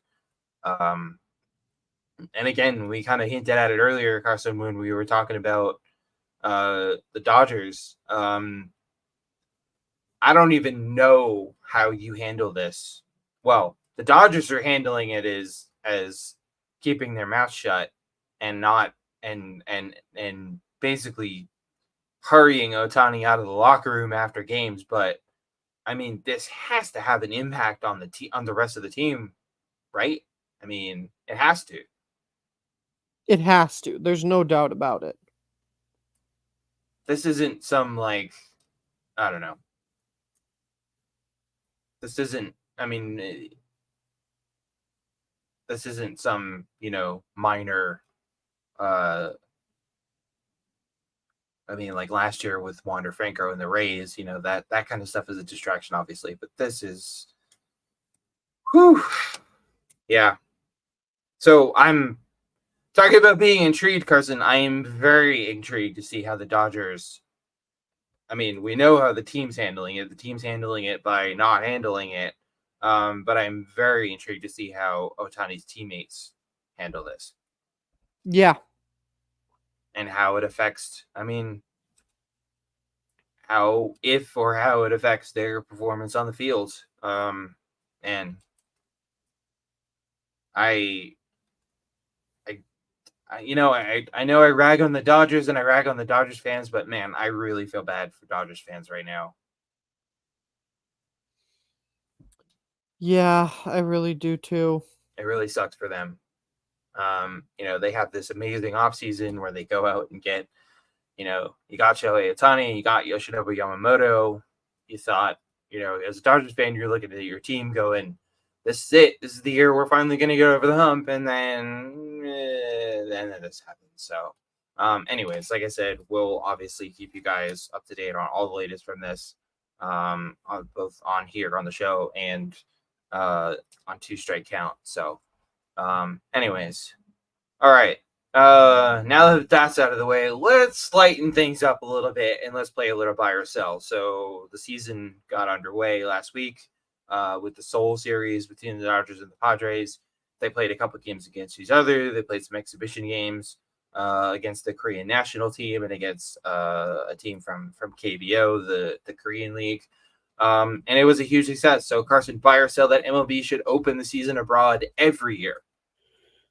I'd buy it. Yeah, I mean, why not? The NFL has done a lot of London games and stuff now, and there are reports now that MLB has already told the Cubs and the Dodgers that they'll be doing the series in Tokyo. Dodgers again, because of course. But yeah, I think they definitely need to change the teams up a little bit. But Hmm. yeah, I definitely buy this. I think it'd be awesome. Yeah, I'll buy it too. I mean, we're in an era where sports, you know, sports is on a global, global international level. Yeah, I mean, all the major leagues have all played games overseas. Um, yeah, I would buy this with like you said, I would buy this with the condition that let's see some. I mean, I get it, Dodgers, Japan, Otani Yamamoto, I get that. Um, but yeah, let's see some different teams. Let's see some different locations. I mean, Korea this year, Japan next year. I mean, obviously MLB has played games in, they've got the games in London. They're going to be playing games in Paris next year. I'd like to see them move it around and maybe even just. I mean, I know baseball Asia, but why not an opening series in a in the Dominican Republic or Mexico City or maybe a place like that. Yeah, would certainly be cool. I mean, there are obviously places where you can't because of I mean, it would be really cool to see MLB play in some of those in South America or even Cuba or something. But I mean, obviously there's uh political stuff and security concerns and whatever there. But anyways, yeah, I mean, I'm all for it. Let's have a 2-3 game series to start the season, every year. Sure. So we kind of sort of spoiled this earlier, but Orioles prospect Jackson Holliday was assigned to the minors. He did not make the opening day roster. So buy or sell, Carson, the Orioles assigning Holliday to the minors and not the major league roster to start the season. I mean, I buy it. I think it's, let him develop in the minors for a little bit and then eventually call him up. We've seen teams do this a lot before with top prospects, so Sure. I Yeah. see no problem with it. Yeah, and I I'll be honest, I initially read this and went, "Really?" But after thinking about it a little further, I thought, I mean, obviously the Orioles looked at Jackson Holliday, who he had an awesome spring, but they obviously looked at Jackson Holliday and decided, okay, he needs a little more time, to marinate. Um, he needs a little more time to be major league ready. And the Orioles are in the very good position, Carson, of they don't need to rush Jackson Holliday to the majors, because they've got plenty of talent up there already. Exactly. So, um, but I mean, I think it was you that said it earlier. I mean, I don't think it'll be long at all before Jackson Holliday gets called up. No, not very long at all. I mean, I don't even think.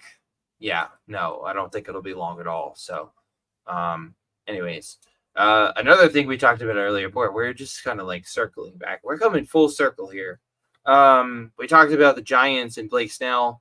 Obviously a huge signing for the Giants to go out and get the reigning NL Cy Young winner.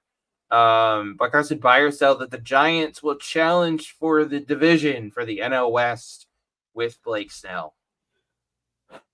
I can't deny it anymore. I say bye. I think they certainly have a chance to challenge for the division and maybe even win it. Who knows? But right now, challenge absolutely. Yeah, this is a tough one. Um, well, I mean, in light of the three-ring circus going on with the Dodgers and not knowing how that's going to affect them on the field or off the field, um, yeah, you know what? Challenge, yeah, I'll buy challenge. I don't think I'd go as far as win, although I wouldn't be surprised. Um, but sort of everything else aside, I mean, if you want to be in that conversation, you've still got to leapfrog the Dodgers and the D-backs. But challenge, yeah, I'll buy challenge. Um, just a great, awesome move by the Giants going out and get Blake Snell. great move. I love it. And last but not least, we also talked about Wyatt Langford, who did make the Rangers opening day roster. So buy or sell Wyatt Langford making the Rangers big league roster. Yeah, I absolutely buy this also. I think that's a smart, some teams like to put their prospects back down in the minors. Some teams like to keep them up. It all depends on the team. It all depends on the structure. But I think the nice thing is, Wyatt Langford's coming into a situation where, he's got him, Evan Carter, who is my pick to be the American League Rookie of the Year. But I think he's walking into a good situation with a lot of veteran guys who will be able to help him out. Certainly doesn't hurt that his team just won the World Series. So absolutely, I'll buy this. Yeah, as much as as bearish as I was, or as bullish as I was on the Orioles assigning Jackson Holiday to the minors, I'm equally bearish on Wyatt Langford making the Rangers big league roster. I don't know. I think I have to sell this. I think I think the Rangers are in a similar position to the Orioles. They've got plenty of talent in that lineup. They've got a good mix of young and veteran players in that lineup. They obviously think Wyatt Langford's ready for the big leagues. I think maybe rushing it, maybe just a little. I don't know. I don't see the harm in having him play in the similar to what the Orioles did with Holiday. The Orioles don't, the Orioles obviously don't see that there's no harm. They figure, okay, there's no harm in Jackson Holiday playing in the minors for a while. Same thing with the Rangers. I don't think there's any harm in letting Wyatt Langford, cut his teeth a little bit in the minors. And the difference between, Holiday stepping into that Orioles lineup is, sure, there's expectations and pressure for the Orioles, but we're talking about the defending World Series champs. And I think that's going to be a lot for a rookie to handle. Yeah, absolutely. You're the defending champs. There's a lot of pressure. Obviously, there's a lot of pressure. Are they going to repeat? That's the question on everybody's mind. And as the defending champs, it's a sports cliche, but it rings true. Carson, when you're the defending champs in any sport, you're going to get every team's best shot every game. Yeah, absolutely. So I don't know. We'll see. I could be wrong. We'll see how Wyatt Langford does, but I think maybe the Rangers should have taken the Orioles approach there, but we'll see. I could be wrong. It happens occasionally.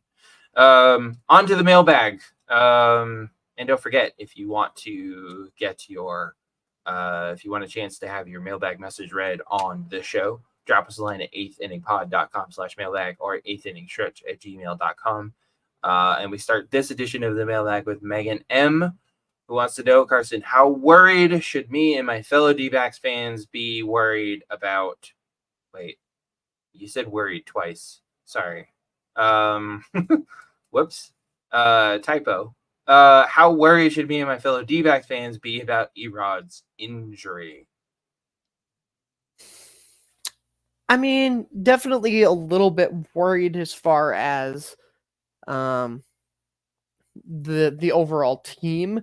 But I'd be a little bit more worried about just with the fact that you just signed him to this pretty nice deal, and hoping that this isn't something that's going to be a regular thing. Yeah, I was actually just looking to see to open season on IL. I was looking to see if there was anything about a lat strain, shut down from throwing. until he's asymptomatic.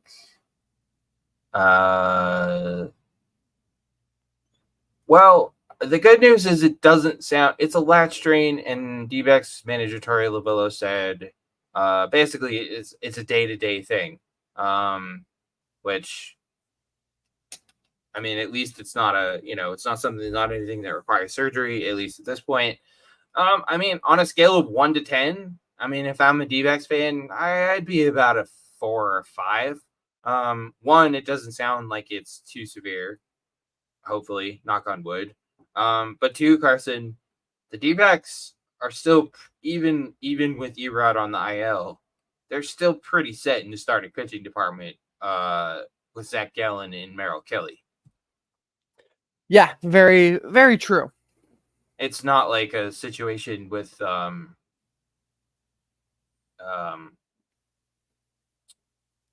it's not like the Rangers where they're missing, Scherzer and DeGrom from the lineup, from the rotation, where you're already down 2 aces in your 5-card deck.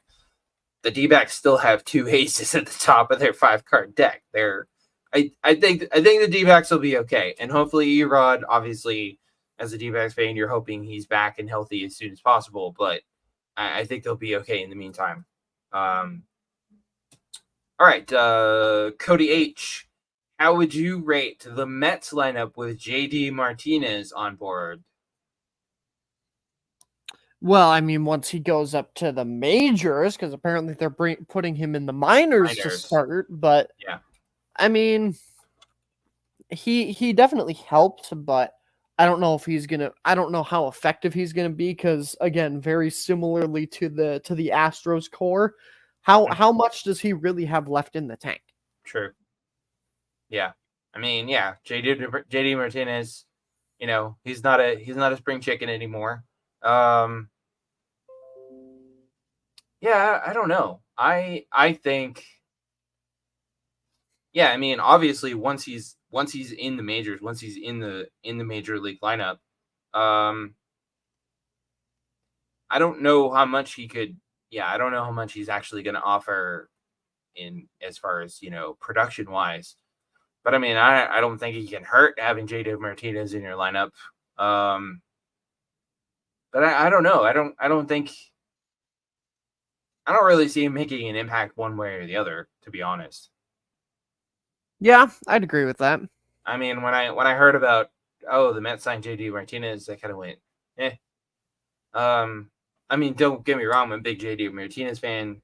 He had all those good years in Arizona, and obviously he was a key piece to the Red Sox 2018 World Series run. So, I'm a big fan, but I think it's kind of I don't think it tips the scales one way or the other. Sorry, Cody. That's probably not what you're hoping. You're right. Yeah, JD Martinez is going to help the Mets get to the playoff. No, I don't. Yeah, no, I don't see that happening. Adam W., what do you guys make of Jazz Chisholm Jr. calling out Miguel Rojas? Yeah, that was certainly something, wasn't it? I mean, thank God they're not teammates anymore. Let's get that out of the way. But yes, yeah, crazy. Hopefully, I don't really know how to feel about that. I don't really know how. I'd be a little concerned if I was currently one of Jazz Chisholm's teammates. Like, oh my God, is he going to do this to me someday? But, hopefully that's just a sign that the Mariners, the Marlins culture is getting better and is better. But yeah, I don't know how I feel about it. You know what? I've never been shy about making my making it know that I'm a Jazz Chisholm Jr. season ticket holder, and this makes me even more of one. This is what I love about this kid. He's open, he's honest, he doesn't hold back, he doesn't sugarcoat. Yeah, he told the Pivot podcast Tuesday the start of his tenure in Miami was the quote unquote the worst 3 years probably of my life. Calling out the then toxic clubhouse culture of the Marlins, which it doesn't seem like that's how things are anymore. And then, yeah, he took a pretty good swipe at Miguel Rojas. Chisholm said I was already a team leader without being called a team leader. You can't be a team leader when you've got guys that's been in the clubhouse, that's been in there 9 or 10 years, even though they suck. They've been there for 9 or 10 years, and the team calls them the team captain, but they're not a good captain. They're not a good person. You're not even a good athlete at this point. You're just here. You're bringing down the young guys that are supposed to be good. You know what? I think Jazz makes valid points. Yeah, maybe like he it. does. Yeah. He's Jazz Chisholm Jr., ladies and gentlemen. He's not Willy Wonka. He doesn't sugarcoat stuff. I like it. And I like it, and I'd like to see more of it. Because, a lot of times we see these, like clubhouse drama or locker room drama where it's guys, or players sort of just stirring up drama. But I'd like to see more of this honest and kind of open dialogue about clubhouse and locker room culture in sports. I think that would be a good thing. Yeah, that's fair. So I like it. You go, Jazz Chisholm Jr. Ignore the haters. And also, how could you be? I mean, I obviously don't know Jazz Chisholm Jr. personally, but Miguel Rojas, how could you be mean to Jazz Chisholm Jr.? What's wrong with you? Dude just seems like just a likable dude. And last but not least, from our good friend Jackie M. You guys never shy away from hot takes. Yeah, ain't that the truth? So what's your hottest take / bold prediction for 2024? Oh boy. This is gonna be fun. I mean, honestly, offhand, I can't really think of a super crazy one. So I am gonna go ahead and go out on a limb here. Well, I mean, maybe this is a hot take, but maybe it isn't. Who knows? I think that if because I kind of spoiled this a little bit earlier, if the Twins don't, I'm going to say if the Twins at the very least do not make it to the ALDS, it will be a cleaned house. Front office gone, Rocco Baldelli gone. I think that's a yeah, no, I think that is a hot take. I think that is because I mean predicting a team cleaning house is a pretty bold prediction. Yeah. Oh man, like I think about these all the time, and then when somebody actually asks me, I'm like, I mean, I kind of threw one out earlier when I said the Yankees and neither the Yankees nor the Astros will make the playoffs this year. Oh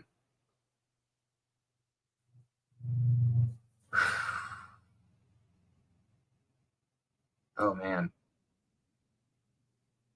I mean, they could say the Dodgers will lose in the first round of the playoffs again, but that's a freezing cold take at this point. Yeah,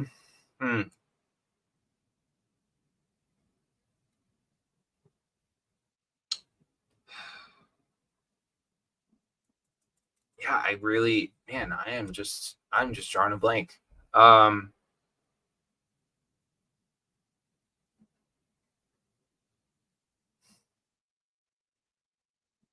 I mean, I guess I'll just stick with my I don't think the Yankees or the Astros are going to make the playoffs this year.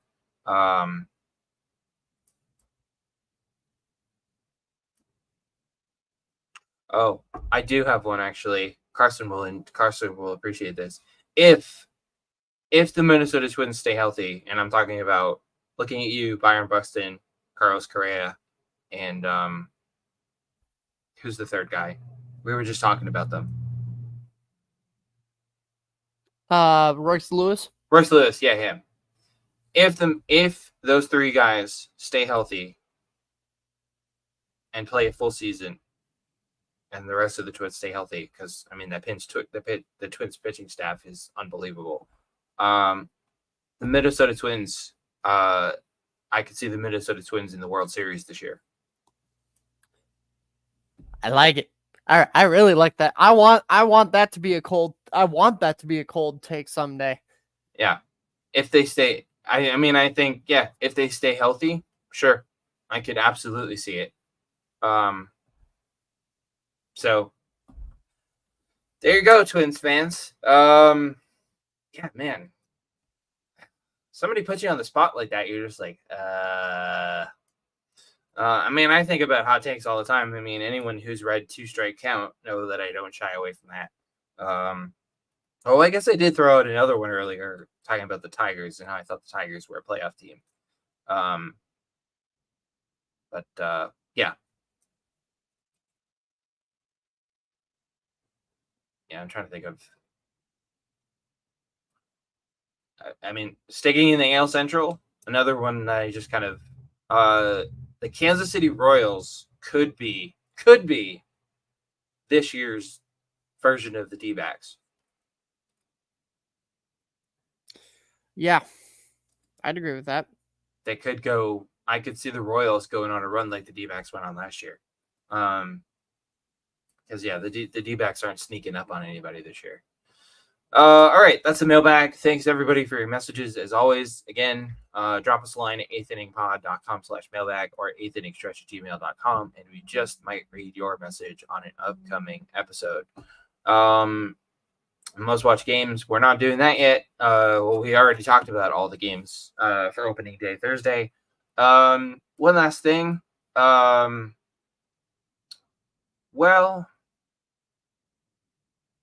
You said you were going to talk about your fantasy baseball team, right? Yeah, mostly. So I think we should, because we've talked about a lot of kind of heavy stuff this episode, with the players union drama and the Ohtani stuff. So I think we should end on a light note. So I'll lead off the one last thing, because mine is, yeah. So some of you probably saw the story. For a little background, this year, 2024, is the 20th anniversary of the Red Sox 2004 World Series team. And, their run. And everybody knows the story, the coming back from down 0-3 against the Yankees and beating the Cardinals in the World Series. And, you all know that. You've all heard me talk about that ad nauseum. Yep, still holding that one over you, Yankees fans. We'll always have that one on you guys. But no, it's the 20th anniversary, and obviously the Red Sox are going to celebrate that team. So they invited, they invited the entire team to come to Fenway on opening day for a celebration ceremony. And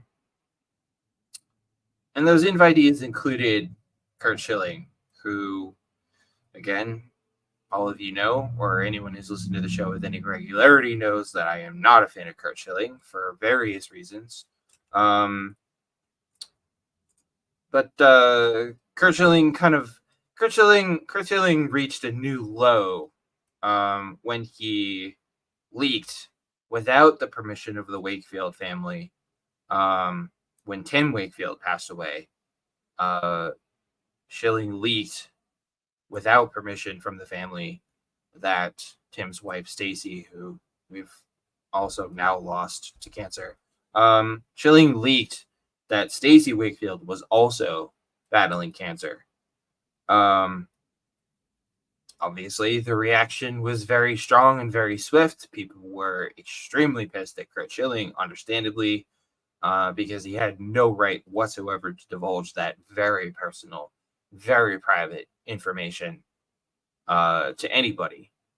And yet, in spite of that, and in spite of all the other boneheaded stuff he's done, and in spite of the fact that he's a complete asshole, sorry for the swear again, the Red Sox still invited him to be part of the celebration ceremony of the 2004 team, which tone deaf doesn't even begin to describe it. But luckily, and probably by accident, Schilling did the right thing and bowed out of the ceremony and said he wasn't going to attend, even though in the process he tried to act like he was doing something noble. One, I mean, I'm glad Schilling even accidentally did the right thing for once. But I'm sorry, Red Sox. What the hell were you thinking by inviting this guy? Okay, I get it. He was on the 2004 team, and I can't deny that he was a key piece of that team. Everybody knows the story. Game 6 of the ALCS, the bloody sock. Everybody knows about that. Yes, he was a big part of that team. Yes, they probably wouldn't have won the World Series that year without him. But really? You're going to invite a dude to a ceremony not only celebrating the 2004 World Series team, but also celebrating the life of Tim and Stacey Wakefield? I mean, for crying out loud, the Red Sox are going to be wearing patches on their uniform for Wake this year. And you invited a person who, without permission and for completely selfish reasons, divulged personal, private, family information to the entire world on Twitter. The Red Sox have done a lot of really stupid stuff over the years. A lot of really stupid stuff, mostly baseball related. They completely screwed up the memorial to Jerry Remy by not inviting Don Orsillo. I was really pissed about that, but Carson, I don't know what more than pissed off is. I'm furious that somebody in the Red Sox organization even thought, hey, maybe we should invite Kurt. I don't get it. I really don't get it, and it really pisses me off. And yes, I know he's not actually going to be there, and that's a good thing, but he shouldn't have been invited in the first place. And whoever is in charge of making those decisions for the Red Sox should be fired immediately for even entertaining the idea of inviting him to the ceremony in the first place. Yeah, well said. It's and also Kurt Schilling, fuck you. Whew. All right, I feel better now. That was cathartic. Well, good. I'm glad. Whew. Anyways, on to a much lighter topic: fantasy baseball. Yes. So, there were a couple of different ideas bouncing around in my head for my one last thing, but I figured, in the spirit of interactive, I figured I'd share my fantasy baseball team with you all and have you guys either sending questions to the mailbag, or maybe we'll put up a poll or something to determine if my team sucks or not. So, ooh, I like it. Without further ado, so to provide some context as I kind of develop my team here, this is a 8-team league. We have 10 total bench spots for us to use as we please. You have 2 starting pitcher slots, designated starting pitcher slots, 2 designated relief pitcher slots, and then 4 just pitcher spots where you can put relief or starters. And then you have, your typical lineup: catcher, first base, second base, third base, shortstop, outfield, 3 outfielders, and then 2 utility guys as well. So starting with my catcher, representing. Wait. What did you name your fantasy team? That's important. So, well, I guess this spoils. So my first pick, I picked Kyle Tucker of the Houston Astros. So the team is named the Mother Tuckers. I love it. So that's good. At catcher for the Mother Tuckers, representing the Los Angeles Dodgers, Will Smith. At first base, representing the Los Angeles Dodgers, Freddie Freeman. At second base, representing the Texas Rangers, Marcus Semien. At third base, representing the San Diego Padres, Ha-Seong Kim. Nice. At shortstop, representing the New York Mets, Francisco Lindor. In the outfield, the team of his namesake from the Houston Astros, Kyle Tucker. From the Texas Rangers, Adolis Garcia, excuse me, wrong Garcia. And from the Chicago Cubs, Cody Bellinger. In my utility spots currently, both from the Texas Rangers, Evan Carter and Josh Young. And on my bench, I have 5 batters on my bench. My backup catcher from the Atlanta Braves, Sean Murphy. From the Philadelphia Phillies, Alec Boehm. From the San Francisco Giants, Thairo Estrada. From the Minnesota Twins, Edward Julian. And from the Chicago White Sox, Eloy Jimenez. Now, going into my pitchers, how I'll do it is I'll just do all of the starting pitchers that I have and then all of the relief pitchers that I have. So, from the Toronto Blue Jays, Kevin Gausman. From the Detroit Tigers, Tariq Skubal. From the Cleveland Guardians, Shane Bieber. From the Arizona Diamondbacks, I hope I pronounce his name right, Brandon Pfaadt.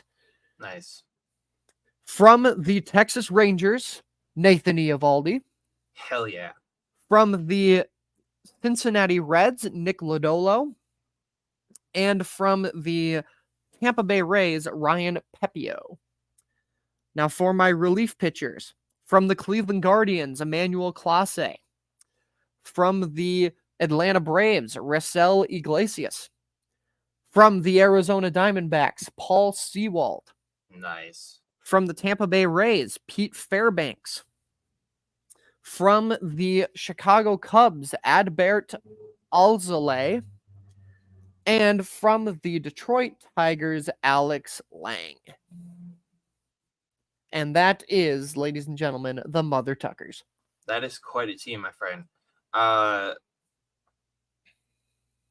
Props for picking Uvalde. Props for picking Paul Sewald. And big props for picking Ha-Seong Kim. As crazy as it sounds, I feel like Ha-Seong Kim is a bit underrated. I agree with that. Yeah, which is nuts because he's a stud. So yeah, everybody feel free. Yeah, go ahead, send in your stuff to the mailbag. Weigh in on Carson's. Yeah, maybe we'll do a poll. That's a good idea. We'll get producer Tasha to throw up a poll for us. Maybe probably on the website, so more of you can access it. Should we do like a thumbs up, thumbs down kind of thing on your? How should we? What should we do for like poll options? I guess is what I'm wondering. I mean, we could do like a thumbs up, thumbs down, or somewhere in the middle, or like I guess that would be the best way to. Oh, we can do what grade? We can do grades A, B, C, D. Oh yeah, there we go. Yeah, I like grades. Yeah. We'll do grades. Well, yeah, we'll throw a poll up. We'll get producer Tasha to throw a poll up on anythingpod.com for you guys, so you can grade Carson's fantasy team. All right, everybody. I feel like we've taken up enough of your time on a Sunday afternoon. But this has always been a blast. Yeah. One last quick thing before we go. I know I've done this before, but I want to do it again because I feel like I can't possibly do it enough. Ladies and gentlemen, put your hands together for the co-host with the most, Carson, who I just recently told that without him, without you, this entire thing, the podcast, the website, the newsletter, everything would still just be an idea kicking around in my head. Yeah, so the highest of fives to you, my friend. Well, thank you. And again, I'm not a part of this if you don't allow me to be a part of it. It was your it was your project at first. I'm just lucky that I was able to come in and pick up a couple of tools and help at this point. Nice. I appreciate the building reference as a employee of Lowe's. I like it. Yeah, so that's a wrap for us, everybody. Don't forget, you can catch us live every Sunday except for next Sunday because it's Easter. So we hope you all enjoy Easter with your family and friends. If you don't celebrate Easter, enjoy a lazy Sunday. Yeah, so catch us live almost every Sunday on YouTube, Twitter, YouTube, X, Twitter, and Twitch.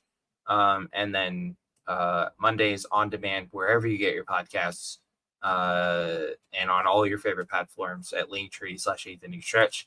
Don't forget to give us a follow on X, Twitter at EighthInningPod.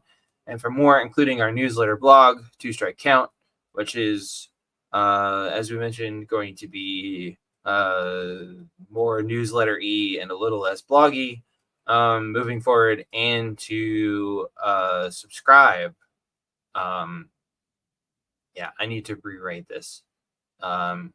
The newsletter blog, Two Strike Count, and to sign up and to subscribe to Two Strike Count, head to eighth-inningpod.com, and if you are so inclined, you can support the show using the QR code on the screen if you're watching, or if you're listening at eighth-inningpod.com/donate. Yeah, that's all we got for you guys. Everybody enjoy opening day. It's going to be a blast. It's only 4 days away. We're almost there, everybody. We can make it. Stay tuned on X, Twitter, and on eighth-inningpod.com for more info about the Book of Baseball, our upcoming baseball history documentary series, and our home run derby game that you all can play this year. Yeah, that's a wrap for us. Everybody have an awesome week. Have a great Easter if you celebrate. If not, have a great lazy Sunday next Sunday. And we'll be back with you guys 2 weeks from today.